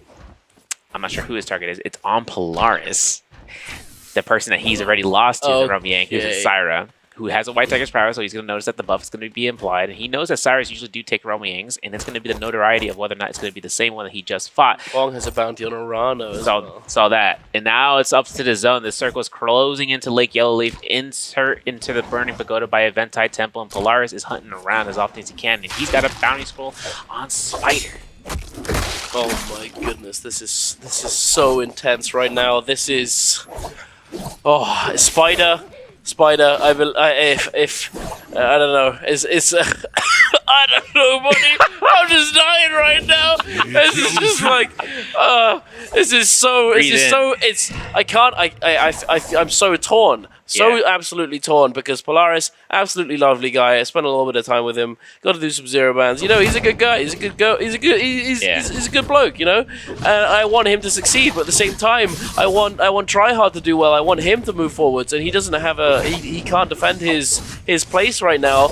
And it's just like, it just comes down to whether or not Polaris is able to pick up another couple kills. And him and Wufong are doing an excellent job of locking down Spider. Spider's in a lot of danger. Will he get taken down here? No, he does not. He prevents the onslaught with that sand wisp, with the wall, is still kicking and is in a prime position to potentially kite this out, but there are quite a few people in the vicinity, making it extremely difficult. Extremely difficult is an understatement, considering that Polaris does have that gold armor and is healing up passively. Any bit of damage he eats, he loses as a pastime. 25 heal per tick for White Tiger's prowess. And then, if he gets a kill, that's going to be an AoE strike on any opponents nearby, which is a heavy stagger, and everybody gets struck because of it, which means he gets a reveal of the location of each individual opponent. But the lobby gets targeting onto him. This is going to be a good spot, because it's going to be where he can find who's going to be his next kill, because Spider got hit by the martial art will form hook. Another blue focus fan coming out from Polaris. Goes for the grapple bump and looking for the RMBs if he can catch it for the range itself. And obviously, because the position that they hit, the way that the angle's out, but I don't know, man. Polaris is just going ahead and just catching second place in terms of the chase down. Against Spider, because it's a slippery slope trying to chase down the GOAT. It certainly is, especially on that Tamulk, with that combo break being such a low cooldown. It makes it extremely hard to actually hold him down and take him down in neutral. Oh my goodness! Oh my god! Who's taking him down here? Is it going to be Wufong? Oh yeah! What the? Double triple parry! God damn, Polaris is gonna take him down, picking up another elimination. Oh no! It's getting closer and closer. Serve, what's going on? Is Polaris gonna get lobbied here, or is it gonna be Verse? Because Verse has no armor. Taki's going in. He has that Yang depletion. He needs the Soul Bloom. Who's gonna get the elimination? Oh my god, I can't read that because it's in Chinese. I don't know what it says. Oh, I'm sweating right now, bro. This is intense. Context clues for this. I'm going to use context clues. 24.5 is what he needs. He needs to get 4 eliminations. He needs to get first. I'm assuming. I don't know. I'm going to have to double check and see that. And second place. He needs to guarantee second place. Powers of deduction. I like it. I like it. Of course. 4 eliminations with first place, or 5 eliminations in second. Yeah, that's where we're going to come through. It wasn't that we could understand the Chinese, is that we've just got those massive brains. I was like, actually, if you look at the numbers. If you look at the numbers. Sly! all right, listen. And Taki's going to be looking to try and take down this flare here, but he's only got a minute left. You see, I looked at the surface area of this whole entirety of the brink, but there's actually a couple of kiting spots that you'd actually want to take a look into seeing. There's a little spot underneath the ceiling tile. We've seen players such as DRG Fong, seeing Kid, YZG Titan Divine. He takes ultimate. Excuse me. I dropped my glasses. All right, listen, that's me right now. I'm the yearbook photo, bro. Okay, we're done. Okay, Polaris, he's looking to try and take down Taki. Taki's in that hot seat. He's getting focused down by a lot of these players. Polaris recognizes that this is the Hardy. This may indeed be that Hardy who he took down in the realm of Yang, and he may have that Yang depletion still active. Oh my goodness. Oh, the erudition, and Polaris gets the kill. Oh my god, no, what's going on? 0.3 serve. This all comes down to either first place or second place, I should say. All he needs is to not get lobbied out, folks. Listen, coming from a massive amount of weaponry that we see here into the forefront, we know Wufong's in the sightlines right now with the Matari. He's putting himself actually in the spot or just his Syra, I should say. He's putting himself in a spot to make sure to defend his spot. Now, 2 gold spears for Polaris. He's got himself that Roaring Burst if he needs to use it to lock himself in a corner, but he's also got himself and just using that, you know, Ripple Step and the Phantom Step, but also having Starfall. I don't know, he's not going to show up. Guys, come on. But the thing that comes out most is that since he has his own control with the Jades, it's only blue rarity. The scaling comes out to where if he loses it, it's not too much of a threat, especially if the pickup comes out against Wufong, because if he doesn't have a gold weapon yet, that would be a nice upgrade for him to use for the spear. He does have dual blades. He does have Mashar Will Form Hook. We saw that early off the strike. He's got himself a Rampage. He's got Scion Fang. He goes for ultimate, and he's going for the chase down. This is going to be where Wufong is trying to use as much time for the ultimate. No. Why are you two fighting, you animals? What am I watching? Hello? There are 2 Syras. What are you doing? Arano is now being fully sent griefed by this Velda. What are you doing, bro? Verse, you're actually crazy. And now Arano's just gonna die to that storm to Verse. And now, doesn't that mean that Polaris overtakes him? Nope, no? second place. Second place? Oh my god. Wait, did Verse go down? Verse went down.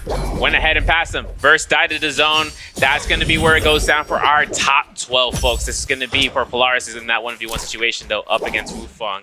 Making sure that whether or not Wufong has a spot to kind of work up to the sky. This is Mystic Might. This is going to be where when the jump LMBs comes out, RMBs, no staggers. Blue Focus hold, Erudition reveal that we saw earlier. Now Wufong puts himself in the spot. This is difficult. 1, 2, 3 is making sure he can try to look for it, but Wufong just keeps kiting out just for the points. Both of these Cyrus both have 5 HP. Both of them actually are 5 kills. Both of them having ultimate, but an armor slot comes out from Wufong. Combo Breaker is utilized, and now when the F1 comes out, this is going to be where Polaris potentially gets knocked into the Moonbane. But then again, ultimate cast is ready to go. That is the most ridiculous thing I have ever seen, Serve. What on earth was going through their minds? But here we are taking a look at the orbs being thrown down, the microwaves being sent out, and Wufong still has that ultimate available, still got that Mystic Might as well. Polaris gonna be trying to make max distance, get as far away from Wufong as possible, as he recognizes that Wufong is simply going to be able to head on back over to that Spirit Well that he captured and grab that armor swap if need be. So Polaris probably going to just simply try and delay this and not bother trying to find that aggressive angle just yet, especially considering that he's only got 3 grapples, and not having all that many grapples, obviously you don't always need them, but it can be very nice to try and chase down players. Yeah, seeing the RMBs though, he's stemming on the downward slope. He's going to go for the 1, 2, 3. Now, of course, finding the F1, taking the heal off with 100. You're going to see a blue focus. There's the RMBs coming up with the dual blades. Wufong holds it out. Erudition revealed. Might be catching himself into another Erudition. Okay, he's trying to throw him blues. He can. All right. Dragon Slayer might be coming out here, but for Polaris, this is all about neutral right now for the chip damage. Musket Shot was claimed for 107, but Dragon Slayer is avoided. Backing off for another Musket Shot, 142. Another Erudition, where she's going to release every single one of them. One jump horizontal next is going right back to his F skill. Gets a little bit more sustained back into the fight. Gets caught by the blue focus. All that mitigation just goes out down the window for this HP. It's all about hold checking against Wufong. Considering that Wufong hasn't been able to use his F1 yet, there it is. This is going to be a literal rage gain situation between both Cyrus Duck. It is indeed. Which one of them took more rage in their glyphs? But hey, Polaris had used ultimate first, ran out of his ultimate first, so he does have that advantage and is going to be able to get that ultimate online sooner rather than later. But considering that this ultimate can act as a sort of safety net, you know, you're not going to be using it immediately the moment you get it, it's not necessarily going to matter. So I think both of these players are going to have that ultimate in the pocket when they go for that full re-engagement.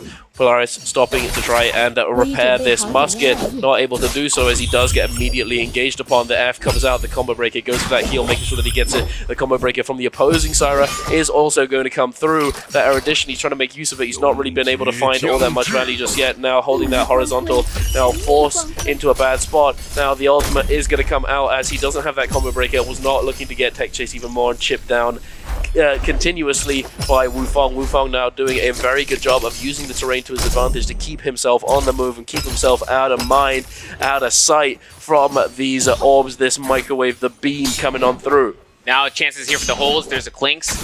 Might be looking for another R&B release. There's the addition again and again. There's going to be the spam. Another blue focus. Another wham. Another purple focus coming out here. Wufong is literally getting spammed on. He's going to be the slap to try to attempt to deny. What is literally a reposition on that jump R&B? What am I watching? He looked for the tap dodge R&B after the slap or jump R&B unarmed. And then after that, we catch the ultimate.